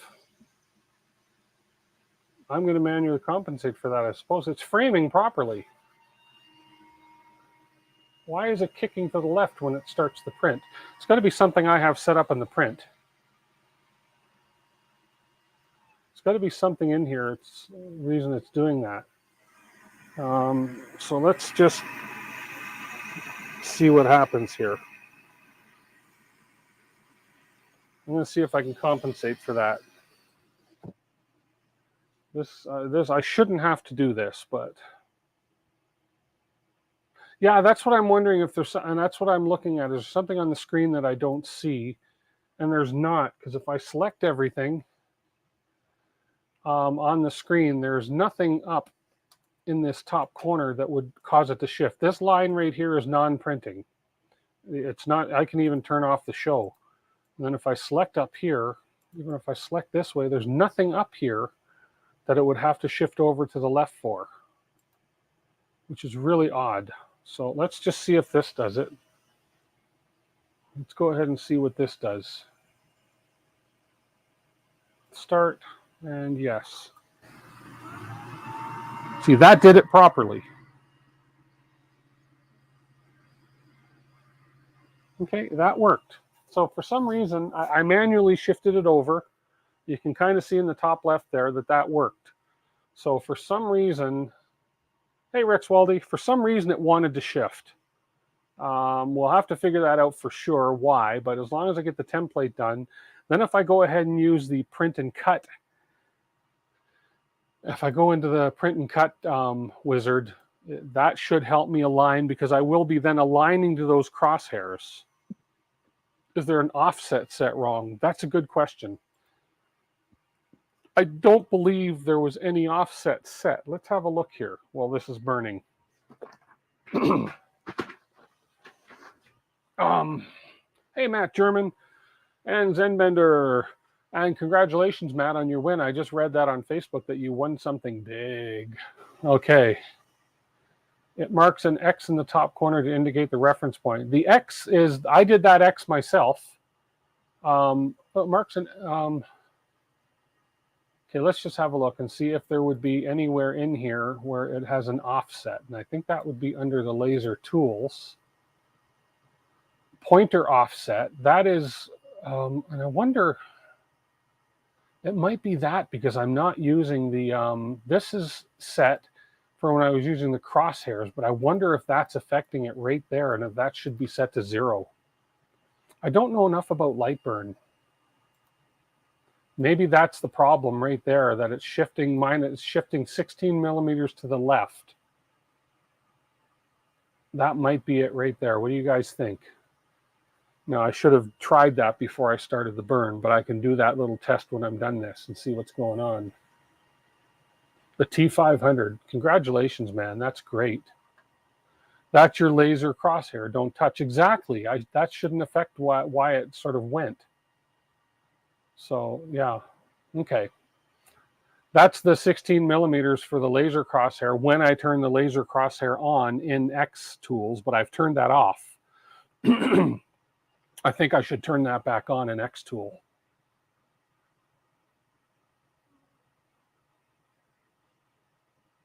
I mean, I know that's 16 for the laser, so if I turn that off and try it, then if it works, fine. Maybe when I have the laser crosshair disabled in xTool, I have to have this set to 0. Maybe that's it. And what I need to do, that's the difference between the crosshair and the laser itself. Exactly, John. That is exactly what it is. But if I'm not using the, so that shouldn't really affect it, even if I turn the laser crosshair off. Stephen, no, Stephen, that's the difference between in xTool, because the, Lightburn knows I'm using the xTool D1 Pro. It knows that this, exactly, John, it knows that the difference between where the laser pointer is and where the laser itself fires is 16 millimeters. xTool has a tool in it that you can actually fine tune that. My thought process, though, is if I turn that laser offset crosshair off in xTool, which I've done, I wonder if that 16 millimeters is void if I have to put that to 0. But the easy way to do it, and I just turned the crosshair off just for, just to see what the difference was. But I could always go into xTool. Now, let's see if it's going to even recognize the printer while I'm using it. That's the other thing, is sometimes xTool has trouble connecting my device and can't find my device connected through USB. Yeah, it's probably maybe because it's in use. But I will go back in here and reactivate that crosshair. But I think, yeah, the port will be in use. Exactly, John. That's exactly what's happening. So I think what's happening is that in here, I think because I've got the crosshair turned off, I have to turn this to 0. Or actually, I have to disable that. I don't even have to change that, so I don't have to remember that number. I think if I just disable the pointer offset, that might be it. When this burn is done, which is going to be another 15 or another 20 minutes or so, we will go ahead and have a look and see if that's exactly what the issue is. So, but yeah. But for now, we'll just let this job go on. Only one program can use the USB at any one time. Well, what fun is that? That sucks. That's no fair. That's no fun. But as you see behind me, there's no smoke or anything coming out. This fan, this 230 CFM blower, does an incredible job. I can't smell a thing, and yet if we look inside, this thing is burning a fair bit. We're not seeing a ton of smoke yet because it's not cut right through yet. It's going to be doing 2 passes. So hang on, let's see if these lights will make a difference if I flip this first light on. And I turn the second light off. No, it's actually better with that first light on and that light off. Well, it doesn't matter. Lights are lights. Your D1 Pro was having issues with USB connection during engraving. Oh, okay. Well, I have, I'm having a few issues with this one. Sometimes losing connection in Lightburn for some reason. And if I reboot the software and restart the laser, then it connects. Then it'll just disconnect. And I have a feeling, because I'm using a USB extension cable, and I think maybe I just need to grab a quality, like a 10 or 12 foot quality USB cable, because I need to reach my computer, obviously. And so it could be the fact that I'm not using the best USB cable. Shouldn't need to disable the crosshair. Okay, John, that's interesting. So for some reason, if that's not the case, we'll test it out just to see it doesn't hurt. We'll test it out. So you're saying I should not need to disable this crosshair here just because I turned the crosshair off in xTool,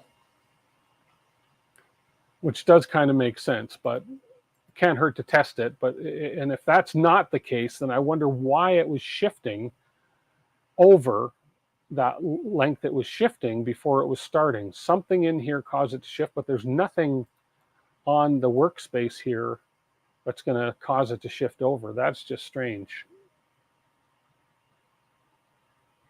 Yours did both in Lightburn and Creative Software. Okay. I had a heck of a time getting my Creative Software to connect to it. Apparently I had installed some driver incorrectly, or I had some setting in Windows wrong, but then I'll be honest with you, I don't know what I did, and then it just worked. So then it just worked. There we go. We got smoke coming out the bottom already, but this definitely needs 2 passes. I probably could have got away with 80% power, especially because I lowered the focus to allow for the 6mm wood. Generally, when you see smoke coming out the bottom like that, it means that you've cut through, but doesn't necessarily mean you've cut all the way through. 12 feet is stretching the limits of USB. Really? I guess it depends on what you're hooking USB up to, because I have a USB at my office that is about 25 feet long, but it's just for a printer and it works fine. Did get it to work for a short time via Wi-Fi, then killed the motherboard. Oh, that sucks. That's why 90% of them are short. Yeah. What is it with USB cables and their limit and their distance? Is it just signal degradation as it gets longer along the cable? I guess that must be, huh? So I got some really nice wood from a Canadian company here for doing some of the smaller projects. This is I didn't know that they how they graded certain woods. Oh, I love the smell of wood. Here I was smelling wood. Anyways, this is I think they call this basswood, but it's basically 3mm plywood. There's a tiny, tiny, tiny bit of warp you can see in there. It's not bad. This end isn't bad. These sides are great. You're going to get a little bit of warpage on the thinner stuff anyways, but for as long as it's not like, okay, you want to see warp? I'll show you warp.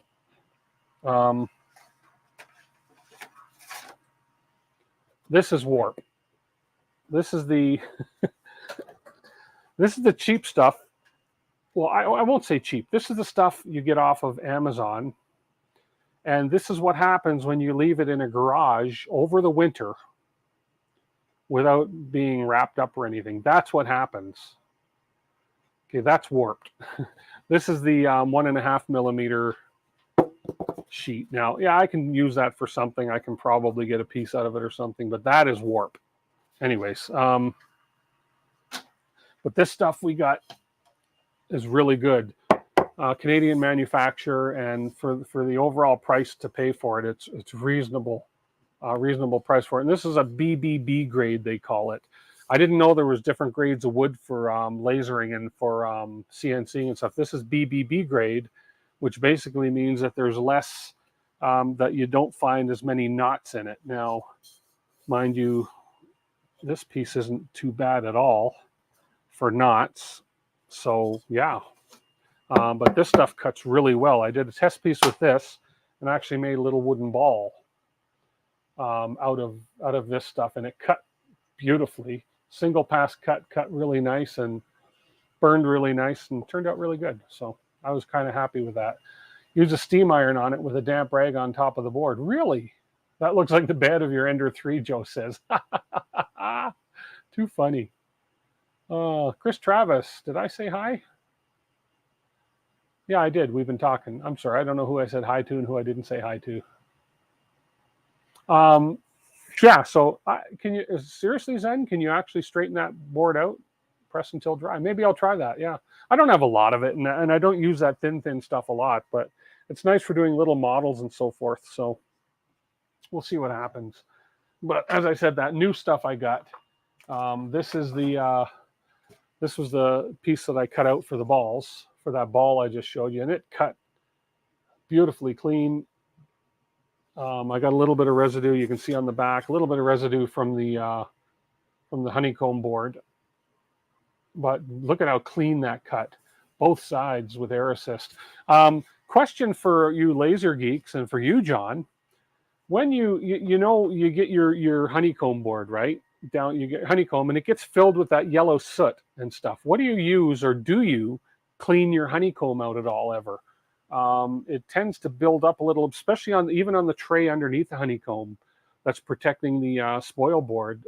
It gets that yellow film from I guess it's the sap or something in the wood when you're burning it. But is it necessary? Number one, is it necessary to clean your honeycomb? And if it is, what do you use to clean it?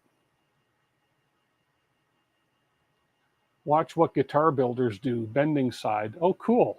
Interesting. Sap or glue, yeah. Now, do you clean out the honeycomb? Because I'm sure it'll eventually build up and build up and build up. I don't know if you can see it, and you can kind of see the soot building up on this honeycomb. If you look, it's like brownish or whatever. That one light is really bright in there, isn't it? No, on this one. There we go. Yeah, you can kind of see it built up there.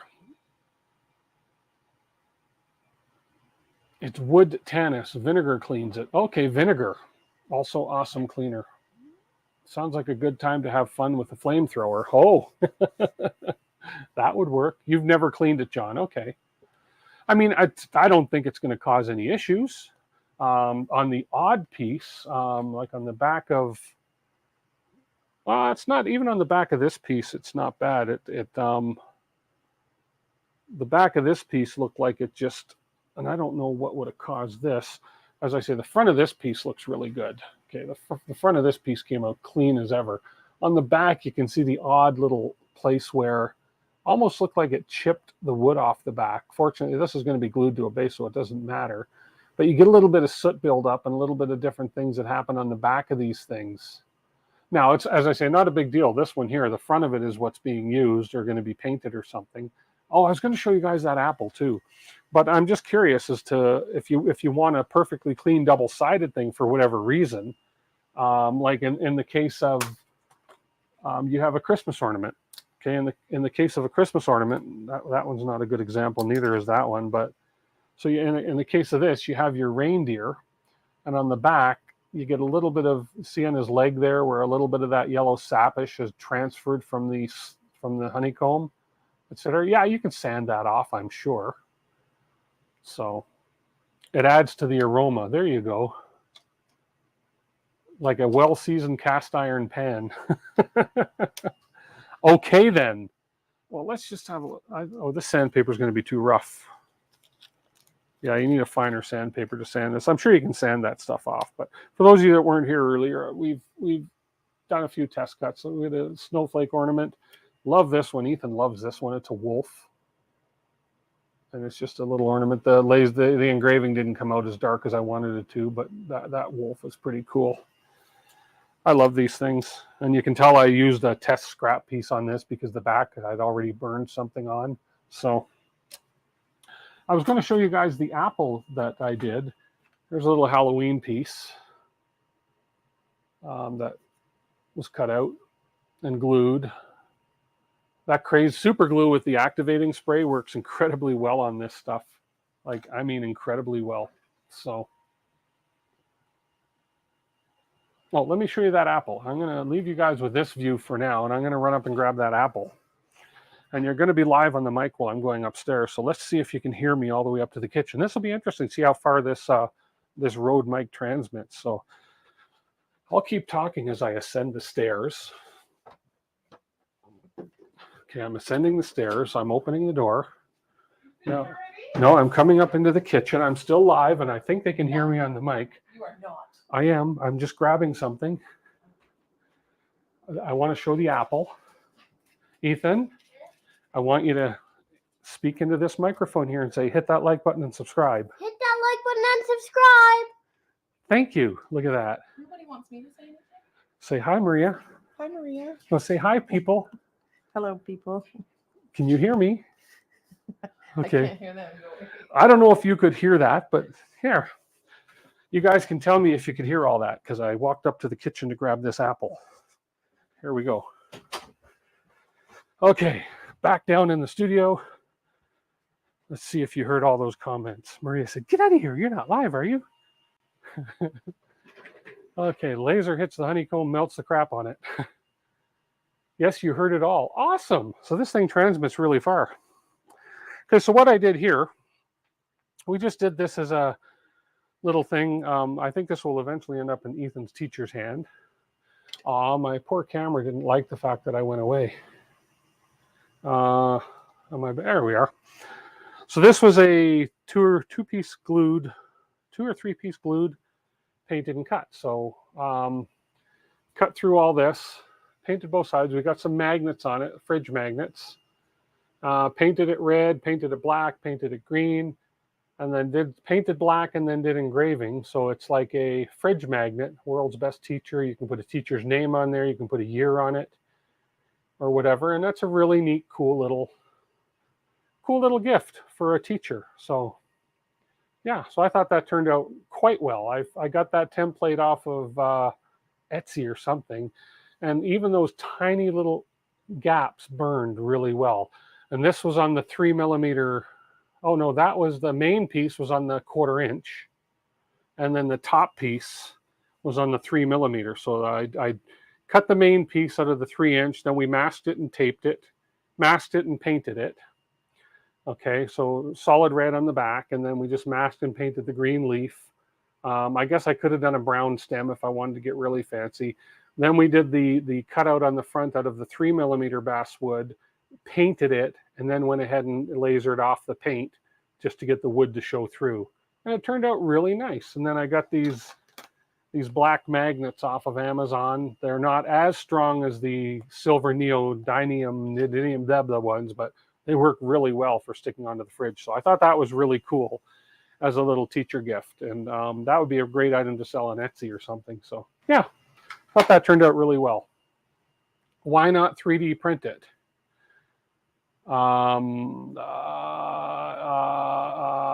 Death Cube, you could 3D print that. But I happen to want to do a laser of it. So yeah. Wood and plastic. Oh, hello, Kiss. Oh, that's funny. I'm just reading the comments now. Greetings, critters. Hey, Kit. Hey, Kit.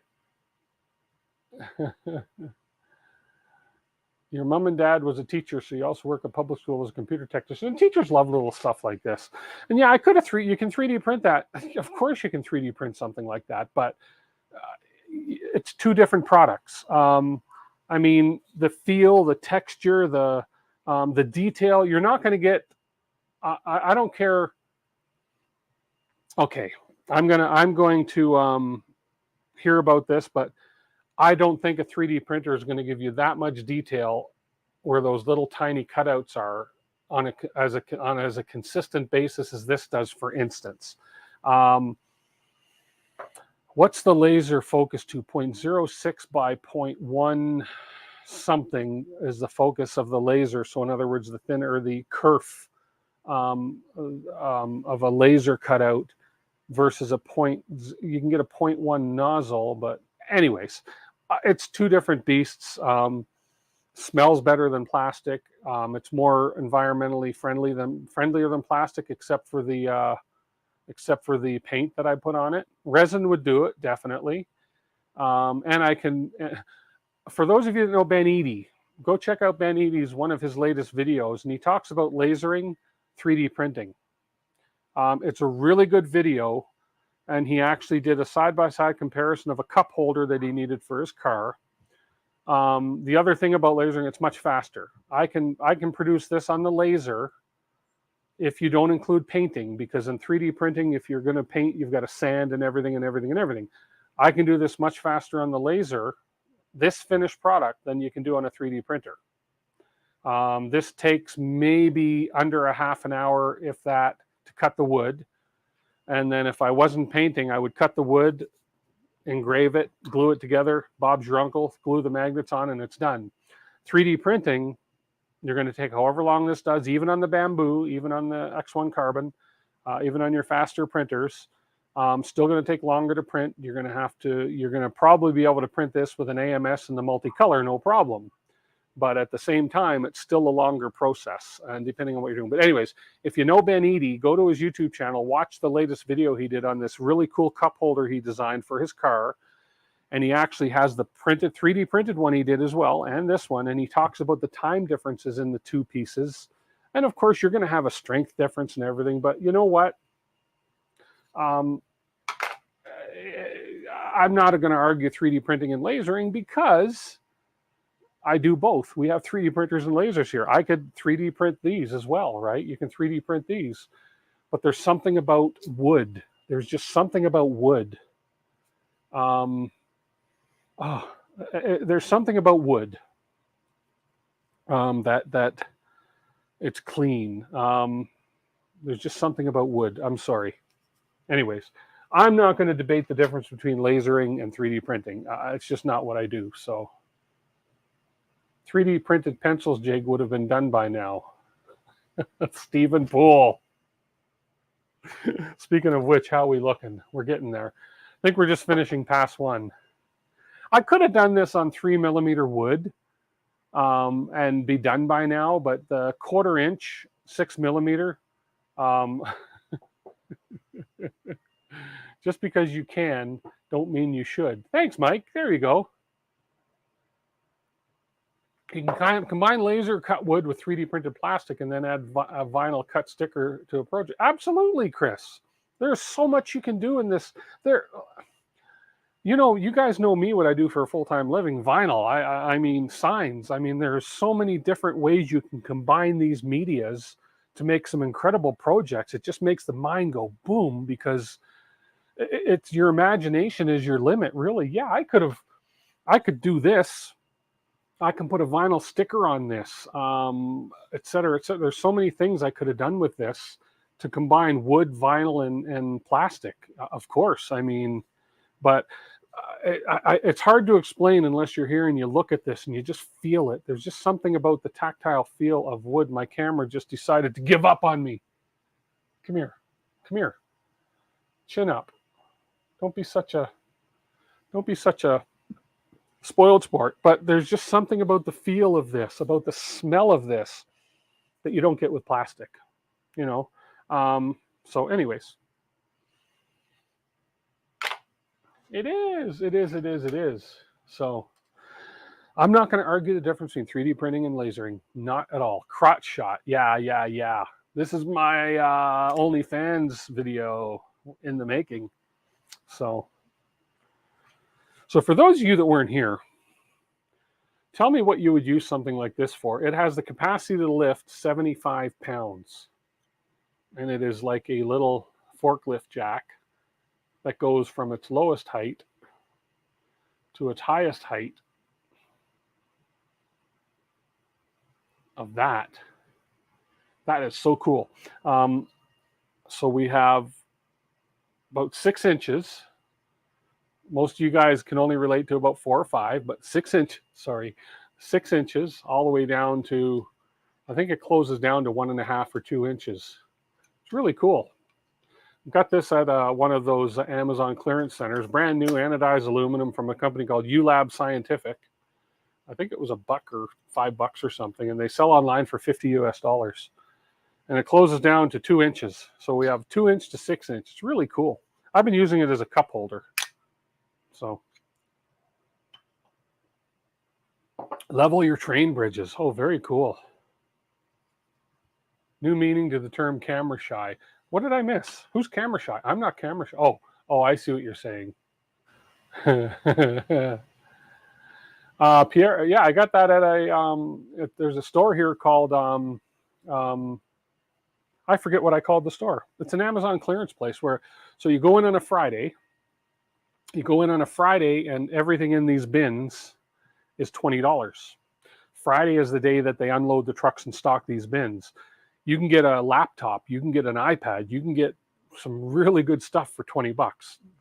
The catch is you go in, you cannot open boxes. You can feel the boxes, but if they're taped up, you can't open them. You go in on a Saturday, I think it's $10 per bin. Sunday, $5, Monday, $3, all the way down to, I think, Wednesday or Thursday, $1 for everything in the bin. And you can see what's happening. Everything is being picked through.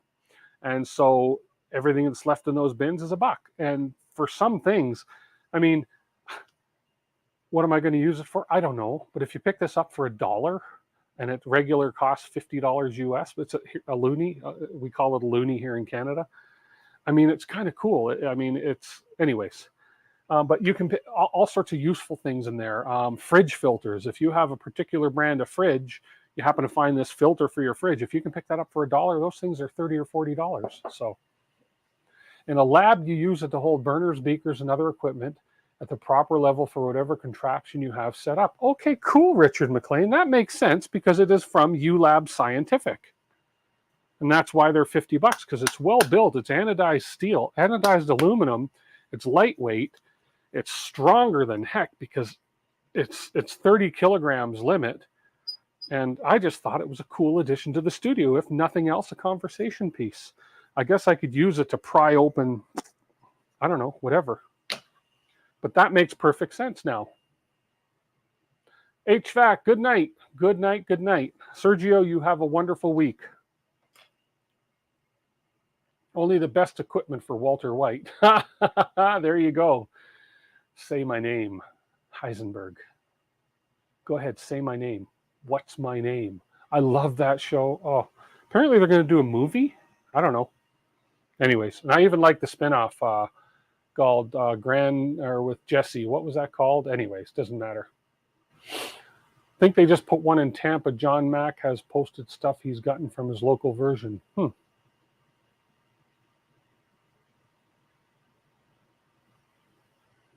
They literally sell those mini scissor lifts to people for use in their laser cutters. It raises and lowers the objects to the focal point distance. Oh, that's interesting, a laser cutter. So if you mount that under, say, the honeycomb board or something, yeah, I figure someday it'll come in handy for something. But for next to nothing cost, almost for next to free, why not? Why not? I love that store. I go in once in a while. You just never know what you're going to come across in those clearance stores. We have another one here called Hidden Treasure. And it's coincidentally enough, it's not an Amazon clearance center, but it's right across from the Amazon warehouse here in Calgary. But it's a Walmart clearance center. And you can get, again, It's open box stuff. It's return stuff, but most of it's in good condition. I got a couple fans for the house for, I think, $3 a piece. They work fine. One of them needed a new pin to lock the blade in. You knock it out. I mean, a lot of these clearance places, there's amazing the deals you can find in places like that. So do you really want to live in a world without Coca-Cola? What are you guys talking about? El Camino, Happy. Yeah, that's the show. El Camino is a great show. I love those shows. I love the what I liked about El Camino was the what's his name that was in it, and you got to learn about some of the characters a little bit more. And the same in Better Call Saul. Better Call Saul was a great series too. So I'm trying to think what Richard McLean is talking about, a world without Coca-Cola. I've obviously missed something. There we go. Probably a Breaking Bad reference. Original Coke, new Coke, or classic Coke? I drink Coke Zero. So, and for some reason, the formula they do at McDonald's here in Canada, the Coke Zero tastes better than anything. But tonight we're just drinking straight vodka. I mean water. Let's check on our print. Are we done our... I think we're still on the first pass. Or is this the second pass? I don't know. Looks good, though. This might be the second pass. Oh, no, I think it's only the first. Let's just see. We got a lot of smoke.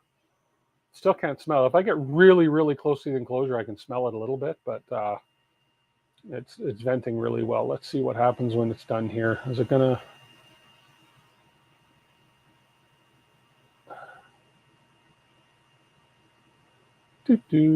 Oh, maybe it is on the second pass.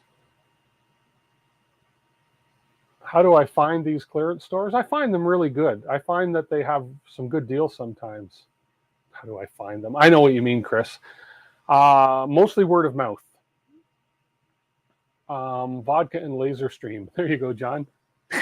Yeah, let's look at the laser beam. I would not want to run one of these things drunk. I could just imagine I'd be blind the next day, if not from the alcohol, from the laser. Yeah, it is burning through. Oh, it's still doing one more. Okay. It's burning through, but I don't know. That should not be burning through that wooden one pass. Let's see.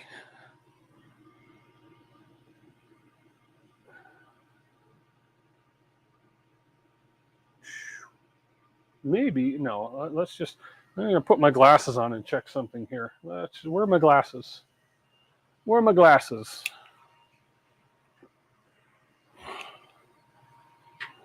Because I'm going to open this up for a second.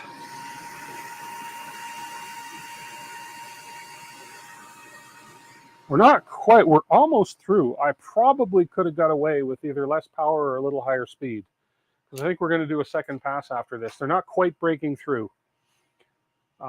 Certain parts of them are, but I probably could have got away with, right now I'm at 20 and 80. No, sorry, 5 millimeters a second, 90% power. I probably could have got away with 7 or 8 millimeters a second, 2 passes, or even 2 millimeters a second, 1 pass.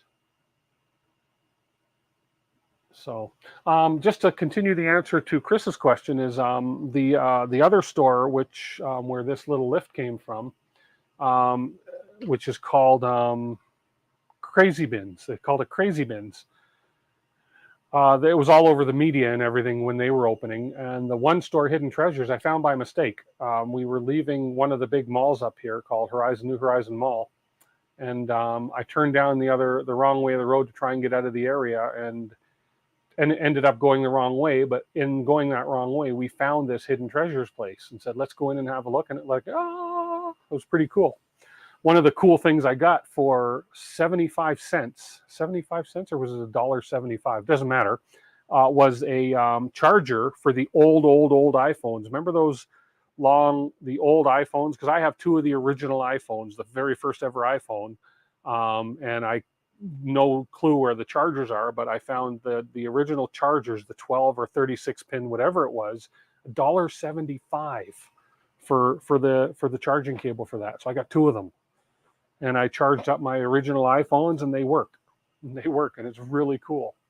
30 pin. Thanks, John. Okay, so that's going to finish. That's going to run one more. Well, maybe that is done. That was the second cut. We are done. Okay. And I think that, let me turn the, let me go ahead and pop the air off. Then they must be cut through. I just wasn't pushing hard enough or I was hitting the honeycomb. And so let's just make sure, did I do 2 passes on that? Yeah, I did 2 passes, so we should be cut through. Okay, we're just gonna let that vent for a little bit. Just gonna let that air out a little bit because that was a lot of smoke. Then we'll go and have a look. And I'm gonna try that, I wanna try that print and cut registration thing. Then I think I watched a video on it and I think I know how that works. Maker Viking, Thomas, hello, how are you? Remember those little key things you sent me? They came from a bin store here. Okay, yeah, I remember, Mike. They're the little release pins for the electronics. Yes, they're over in one of my electronics drawers. Okay, that's very cool. Okay, let's go have a look. Let's just open this up. La! Oh, bright light. So we'll turn the front light off, turn the back light on, and let's just see. They're not popping out. Okay, so we have a few that didn't quite make it through. And again, if there's a slight warp in the wood or something, but let's have a look. Let's go ahead and close this off, let that air out a bit. So let's go ahead and take a look at this.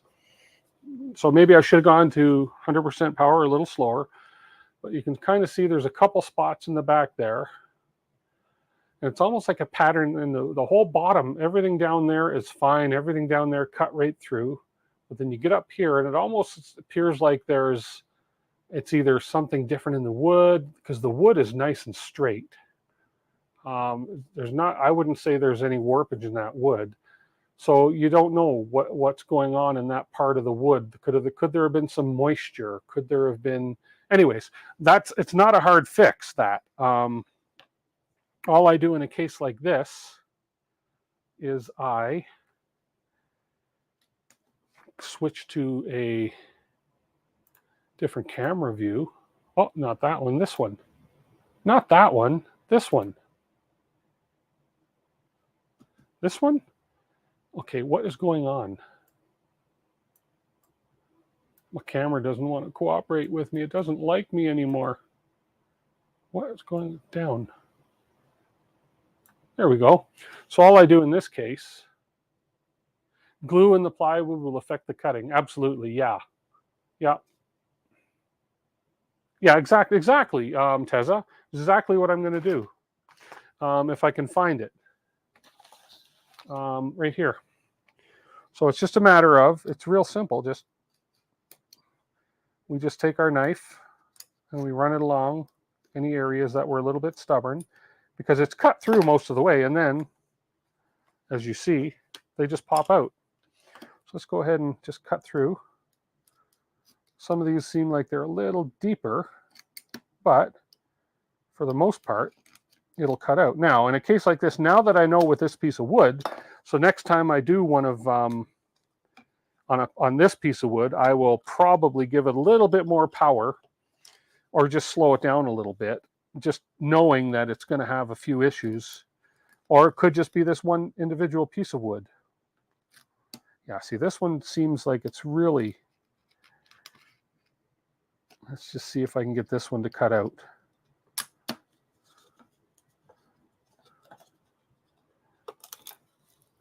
And yep.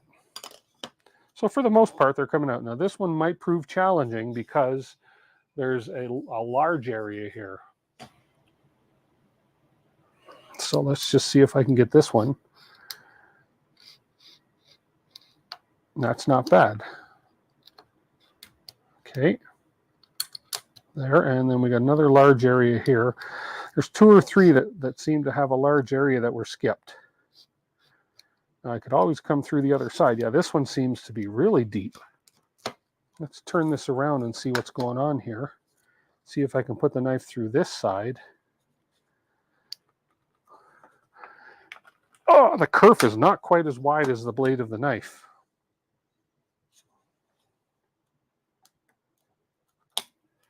Yeah, this one's a little more difficult. Right here. This one definitely had something holding it from cutting through. So there's something going on in this little area right here of the wood that's causing it. Yeah, inconsistent glue layers. We don't know, right? That's okay. It just means I skip those pieces when I'm laying out the template. Let's see if I can get this one out. See if this one will come out. No, that one's a little difficult too. So there's two that are definitely not going to come out. And again, I can try this again with a different piece of wood and basically run higher power or a little slower speed. But then again, depending on, you don't know, because these ones here are definitely something going on, because I've got to cut really deep. Oh yeah, like that is not, there's something in there for sure. Yeah. I don't want to cut my finger. So these ones here are extremely difficult to get out. Splinters and blood. There we go. Okay, but next one's fine. From that point on, okay, we got those ones just popped out. Got a couple more here. I'm trying to remember, oh, these pieces of wood, again, these were Amazon. These pieces of wood here that we're cutting right now, these were purchased on Amazon. I don't know anything about the supplier. It could just be poor quality wood, which is why I'm glad I found this local supplier with these other pieces of wood, because it makes a difference where you buy the wood from. That one popped out now. That one popped out now. That one popped out. That one popped out. And the last one popped out. So we lost two pieces out of the whole grid. Now, I could probably try and sacrifice those, but hey, Dremel will cut it like butter. Yeah. Now, if I can get them out, because this is the top surface where the pencils will lay in on this top surface. So if I can actually pry these out somehow, it's fine as long as I have enough depth to stick the pencils in. So let's get rid of these scraps right after we give them a sniff. Sniff our wood. We're sniffing wood again, guys. Okay, and let's just see one more try here. Actually, let's use a sharper blade. Okay, let's get a sharp blade. Let's just see. Okay.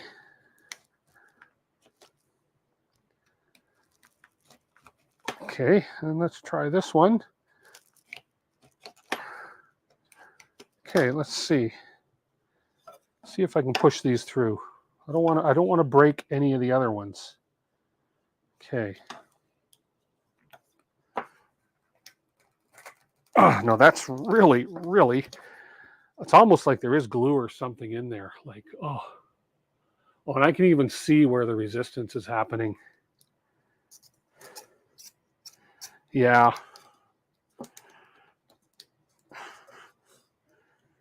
Yeah. Oh, that is really, okay. Got the blade through. Wow. Huh. How much formaldehyde is in the glue? Okay, I'm going to make a bang here. Whoa, whatever is in that does not want to come out. Holy cow. Holy cow.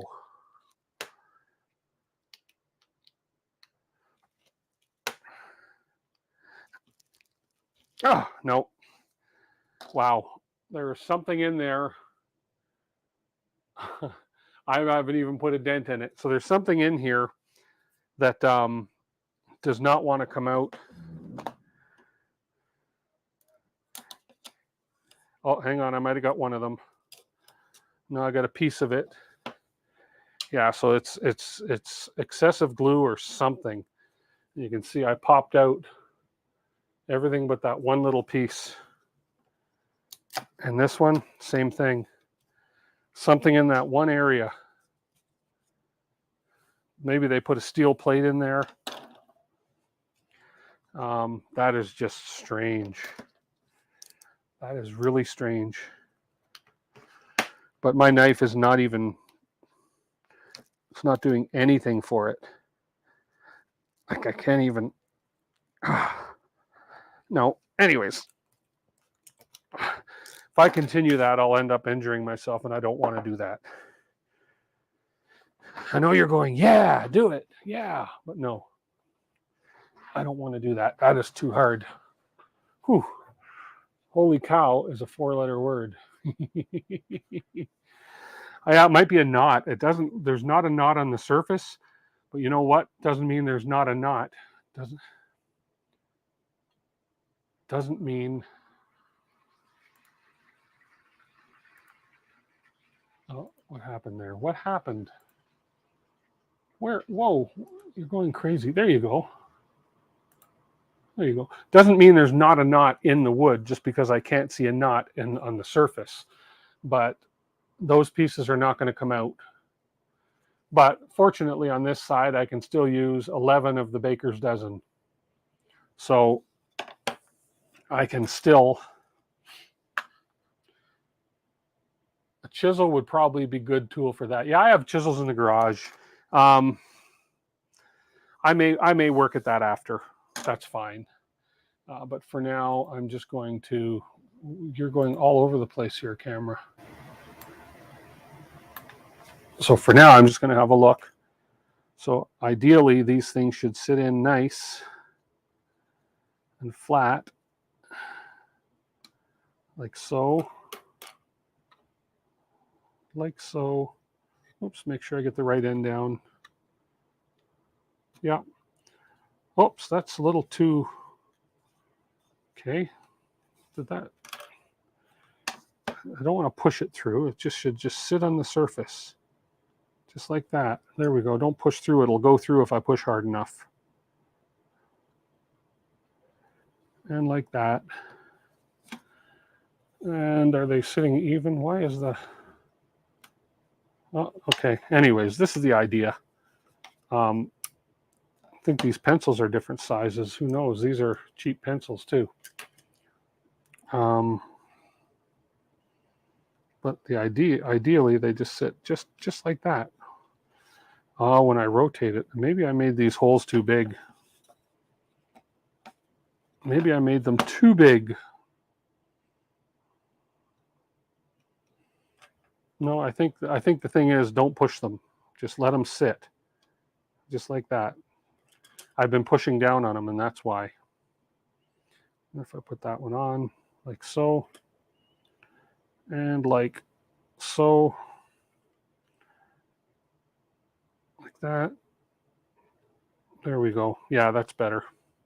Tim, don't push on the pencils when they're in the jig. There we go. And yeah, those are all even. So there, that's kind of the way that should work. So they all sort of sit evenly like that. Now, ideally,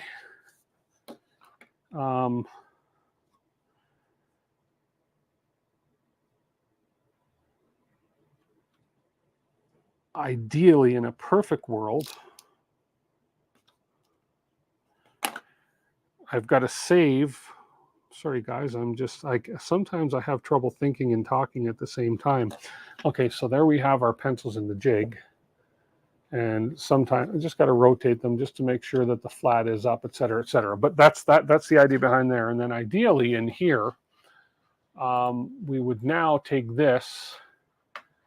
This would now become a template layer, which is a template layer, a tooling layer, template layer, which is not going to print. And I'm just going to go ahead and I'm going to save this, and I can get rid of this, leave those lines in there for now, but I'm going to save this before I do anything because this is my pencil template, so my pencil jig.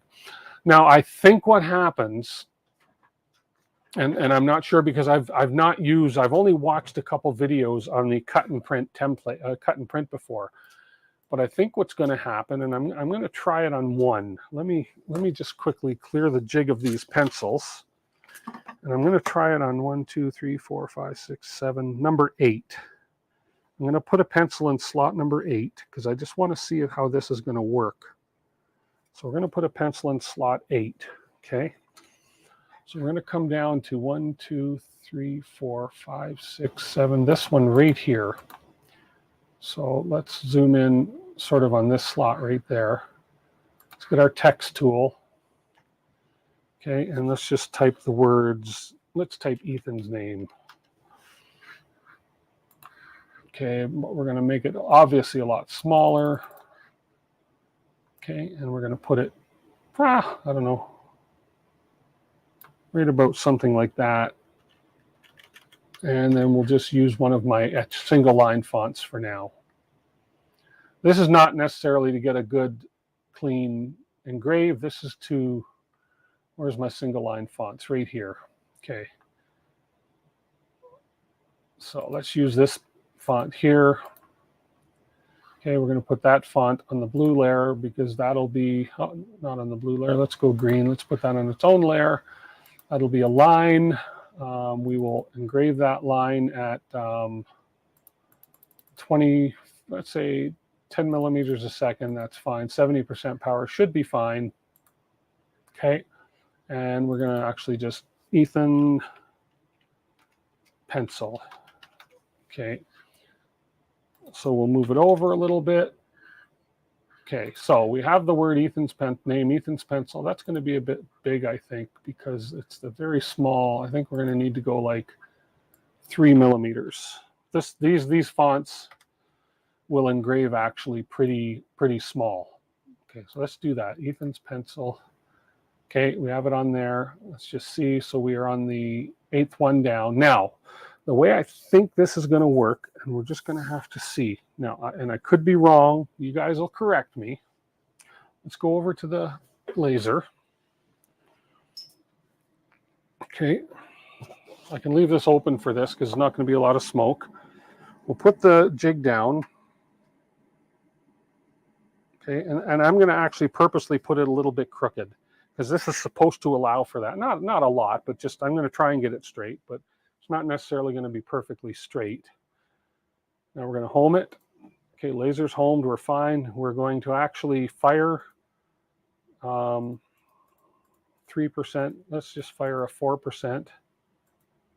So we are actually firing. Okay, now we're going to use the display. We're going to use the Laser Tools Print and Cut Wizard. Set first target position. So what I need to do is I need to go in here and I need to jog the laser to my first target position, to that first target. So I'm going to try to do this.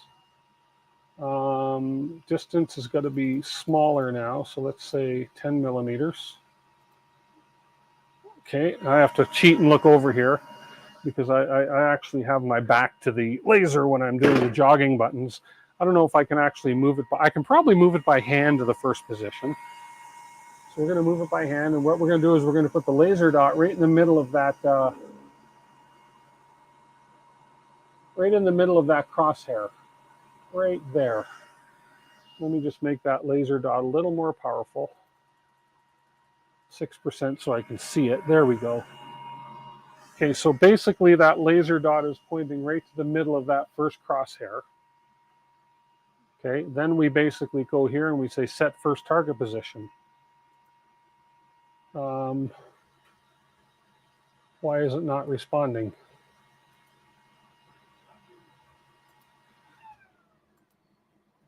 Let's see, maybe I'm not doing something right. Oh, I know why.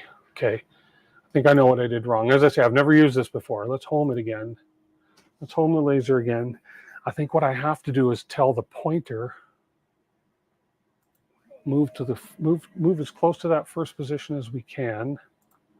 I think I need to use maybe absolute coordinates for this. I think I might not be able to do this with the view I have. Okay. Let's just see. Oh, the other thing I got to do is I got to raise the head back up because I'm not cutting through wood. I'm just engraving right now. So we got to raise that a little bit. Okay, let's fire. Okay, let's go laser tools, print and cut wizard. Okay, now we got to find the first position. Okay, I'm going to try this again.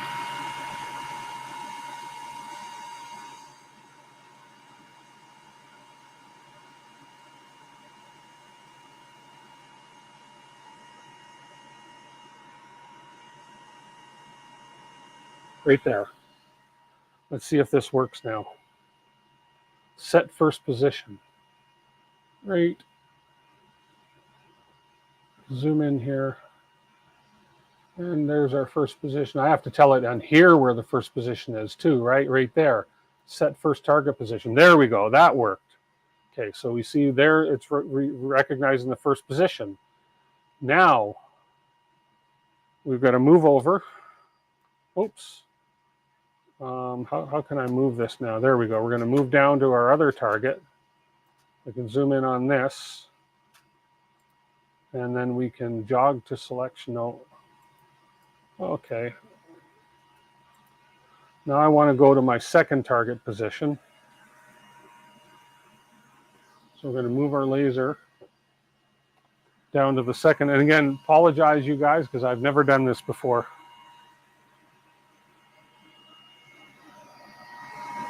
Oops, and what happened? Silly. I just moved the whole jig because I didn't raise the focusing head. So we got to start this over again. First thing I got to do though is I got to focus on the pencil. My bad. There we go. Okay. Okay, so I got to start this again. That's okay. So we're going to close that.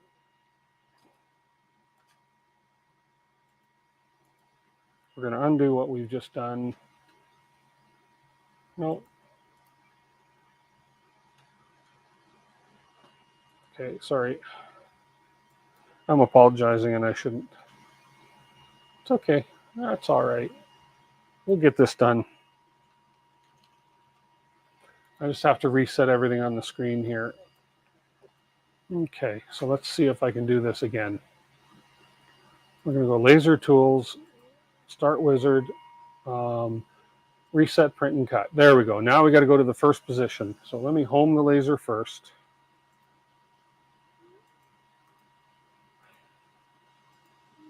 There we go. Let's home it first. Let's start our wizard. This is called learning on the fly.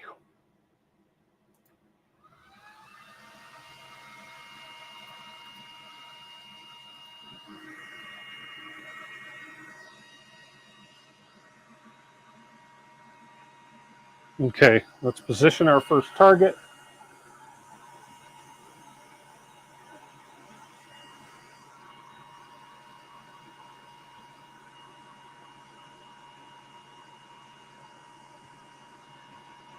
Right about there, that looks good. Should you use magnets to keep the board in position? I could. I shouldn't need to now. The only problem that I had before was the fact that it just hit the pencil. So then we got to zoom in here. There's our first target right on that right there, and set first target position. There we go. Okay.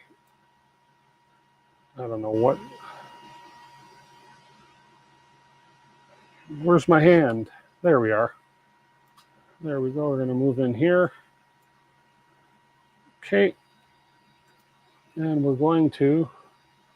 How do I get rid of that hand now? Come on.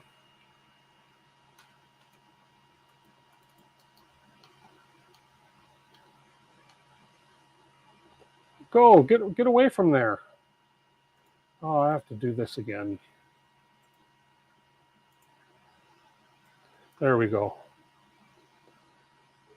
Now we're going to go ahead. That's where we want it to be. Now we got to jog our laser to the second position.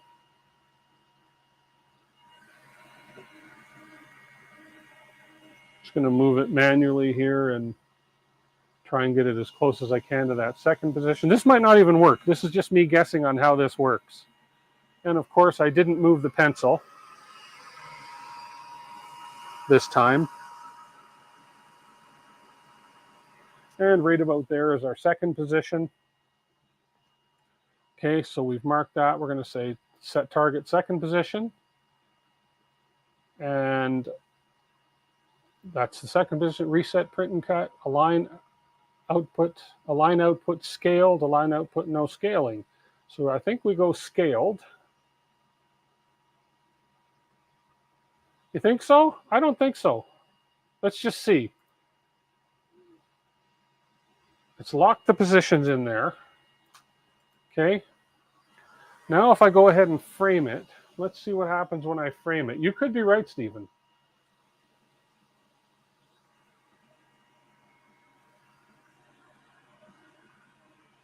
Yeah, you are right.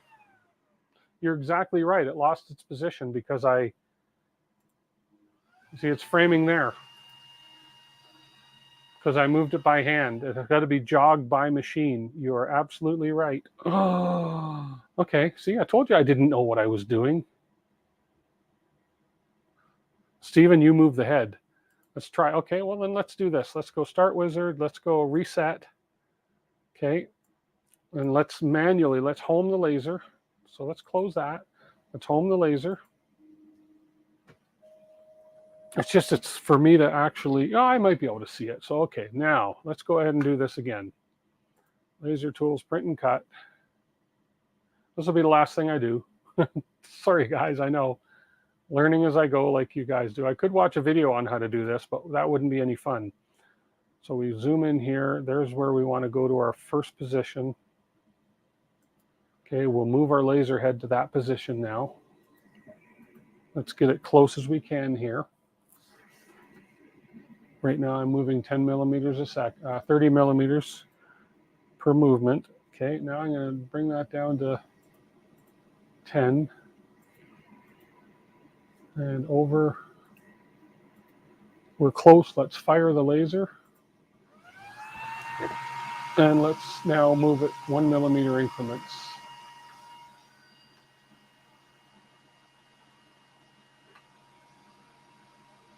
Yeah, we're not going to do anything by hand. Okay, we're going to move it 1 millimeter increments. There we go. And there we go. So that should be in position there. So if I go set first position, good. Okay, now we will go down to the second position. So let's go ahead and set our target that on our second position. And now let's jog down to the second position. So let's go ahead and jog 30 millimeters at a time. Yeah, you guys are right. I shouldn't have moved it by hand. So we're just jogging it by machine now. What happened? Oh, I hit the home button by mistake. I didn't want to home it. It's okay. That's fine. We're still good in absolute coordinates as long as we don't move the head by hand. Here we go. Okay, now let's move it in 1 millimeter increments now. I know this is a slow way to learn stuff, but hey, see what happens. Okay, and over and down. Oh, we are so close. I think I got to go 0.5 millimeter increments now for this one. 0.5. Let's just see. Oh, look at that. And down one, down 0.5 millimeter. And we're on. So set second target position, align layout selected. There we go. Say we have that again now. Now let's do a frame and see what happens. Aha, now that worked. It framed it in the right position. Stephen and friends, thank you. Okay, let's go ahead and burn it and see what happens. Start and air assist. We're not cutting, we're just burning, so we don't need air assist. Let's see what happens here. Oh, a lot of smoke. I better close this.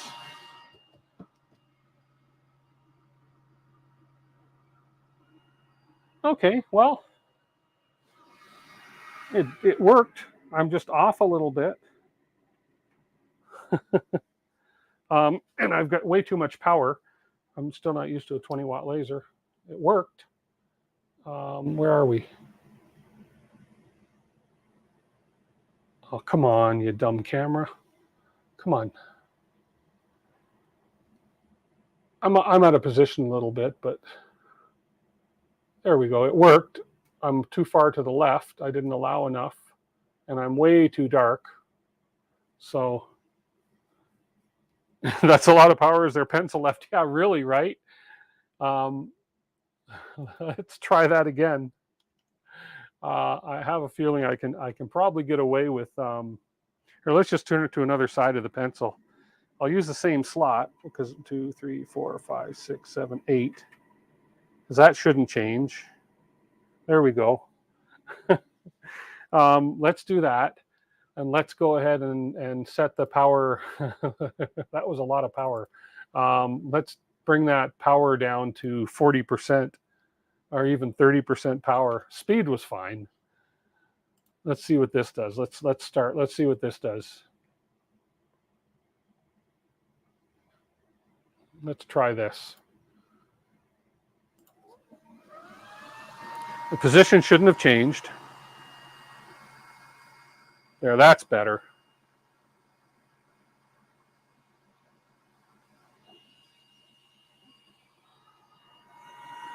That's a little better. You know what? As long as I don't touch this board, which I just did, everything should be in the same position. That's a little better. Could be a little lighter still. Here. Could still be a little bit lighter. Right there. But it worked. And it's a little too tall. You see how I'm kind of wrapping around that corner? But that's not bad. So theoretically, though, so basically the cut and print wizard seems to do what it's supposed to do.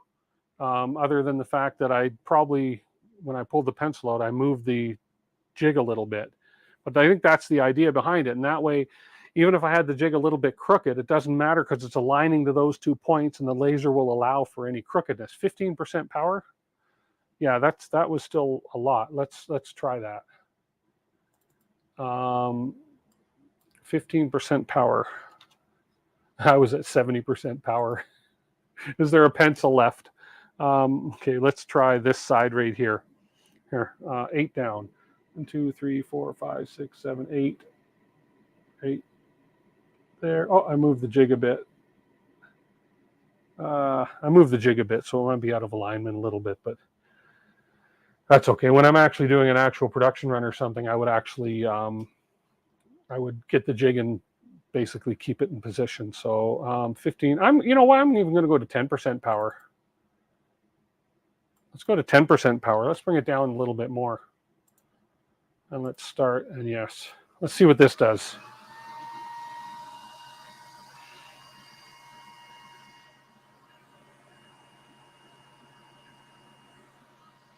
Oh, yeah, I think 10% is right on.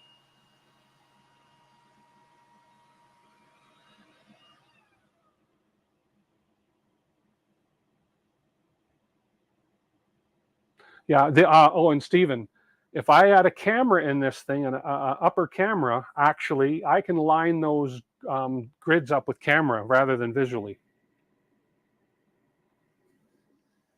10% power. Yes, that's the one. 10% power. And I had it at 70. Look at that. Right there. Hard to see. But yeah, you can even see the dot in the eye. Where's my lighting? 10 or 15% power is perfect. I love these single line fonts for this. That's perfect. And that's even very straight. I mean, that, considering I nudged the board a little bit, that's actually very straight. But that print and cut alignment tool really helps. That's great for doing jigs. you have a little bit of setup to begin with. I mean, a little hassle. It takes a few minutes to set it up to get your targets just right, and I rushed that. But if you're running 10 or 12 or 15 of something over and over, yes, I would actually. There's these little things you can get for the honeycomb grid where you can actually push it into the honeycomb to hold your board in place. That's what I would do for the jig. I saw another YouTuber. What he did is he made a how can I picture this? He made like a jig that he's mounted to the top of his honeycomb board with almost kind of a puzzle piece thing where he takes his jig. Yeah, I did move the jig again. And on the top of the jig, he's got interlocking pieces. So he takes the jig and he interlocks it on the piece that's on the top of his honeycomb. And so it's always in the same position and it doesn't move. That's something I'm going to look at. So in other words, what that means is that the top of this jig would have just imagine like slots cut out on it. Okay, but interlocking. So they'd be angled slots so that you can't just slide it in. You have to actually plug it on like a puzzle piece. Oh, come on. It's not a crotch shot. Get up here. Stop. Just, you don't want to see the crotch. Trust me. So that you would plug it on almost like a puzzle piece and it would hold your jig in place. And then he's got that top piece somehow mounted to his honeycomb board. And then any jigs that he makes, he just does the male part of the top of the jig. And so he just plugs that jig into the top of the honeycomb and the jigs do not move. I think that's a really good idea, rather than just throwing this down and placing it randomly somewhere. But yeah, getting these little registration marks top and bottom seem to do the job for lining this up. This is great. So we're going to work on this more. We're going to redo this because I don't like that happened. I guess I could try and cut them out a bit, but I also want to look at the option of doing that interlocking jig so that, yeah, you guys know what I'm saying. Got to smell good.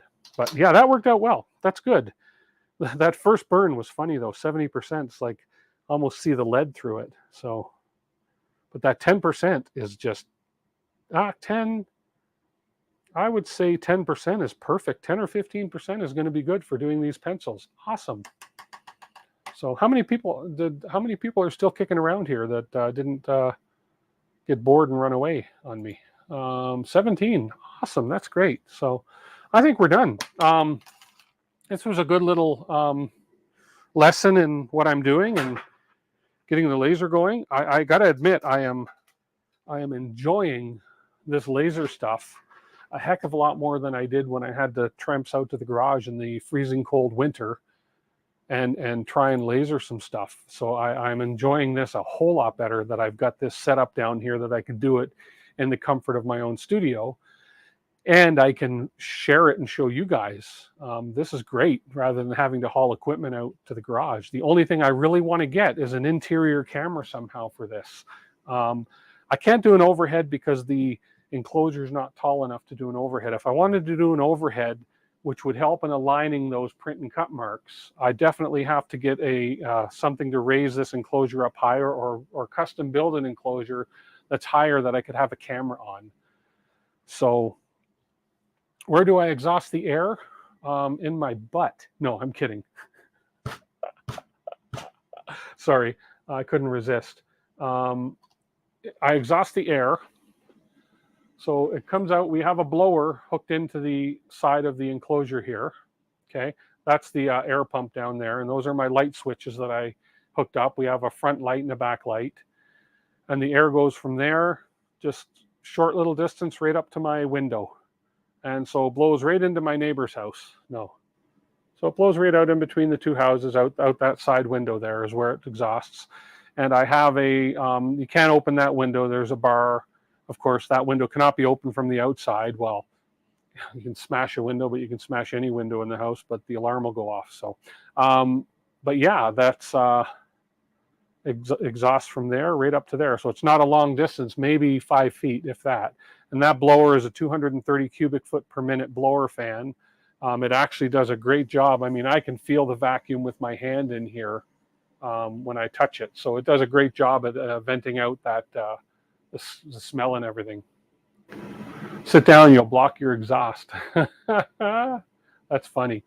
So yeah, and as I say, we for those of you that weren't here earlier, one of the additions we did, we 3D printed these buttons here. So if I turn the back button off, so I have a front light switch, this one here, it's the front, and the back switch controls my backlight. So it's pretty cool, so that I can have lights in my laser now. So it's really awesome. And then down here, this is the vent control. So I can turn that off. It turns my exhaust fan off. Turn that on, my exhaust fan's on full, and then I have a speed control where I can turn that down, which I never would. I just leave it running full all the time. And these fans are intended to run a long time. These are the same ones or similar that you would get in your bathroom vents, which they're designed to run 24/7. And this one I've actually left on for a day or two in a row before, and not a big deal, not a problem. And they're not expensive if something should go wrong with it. Hopefully nothing will go wrong with it, but they're not an expensive thing to replace if need be. But I think 230 CFM is plenty for what we're doing down here. So yeah, that is that. So gentlemen, ladies, fellow watchers, fellow makers, thank you for hanging out tonight. This has been fun. We got a lot done. We learned a little bit here, and I kind of figured out on the fly how that print and cut thing works. So, and I learned from you guys, especially Stephen Poole, don't move my laser head by hand when I'm trying to align it. It's got to be done when I'm using absolute coordinates. It's got to be done properly. So Richard McLean, thank you for the super chat earlier. I appreciate that. I appreciate all you guys, as always, and you guys know I do. And thank you for watching. And we'll come back next week and we'll just do a recap of what I've done this week. And if you guys have if you want to see me print anything specific on one of my printers, if you want me to try anything on the laser, go ahead, and you guys know how to message me, right? I'm on Twitter at DeWitt3D. I'm on Facebook, DeWitt3D Canada A. I'm on, you guys know how to get a hold of me on the socials. If you want to see anything, just message me, let me know. Throughout the stream, if you want to see anything, let me know, and I'll make a note of it for next week. So I don't have any builds coming up right now. I'm just going to be tweaking some builds and stuff, but I want to get more into what we can do with the stuff we have, more so than here's how you build it, because I think I've built things to death. So we're going to usability and practical uses of all this equipment that we have here, and we're going to put it to good use, such as things that we can sell.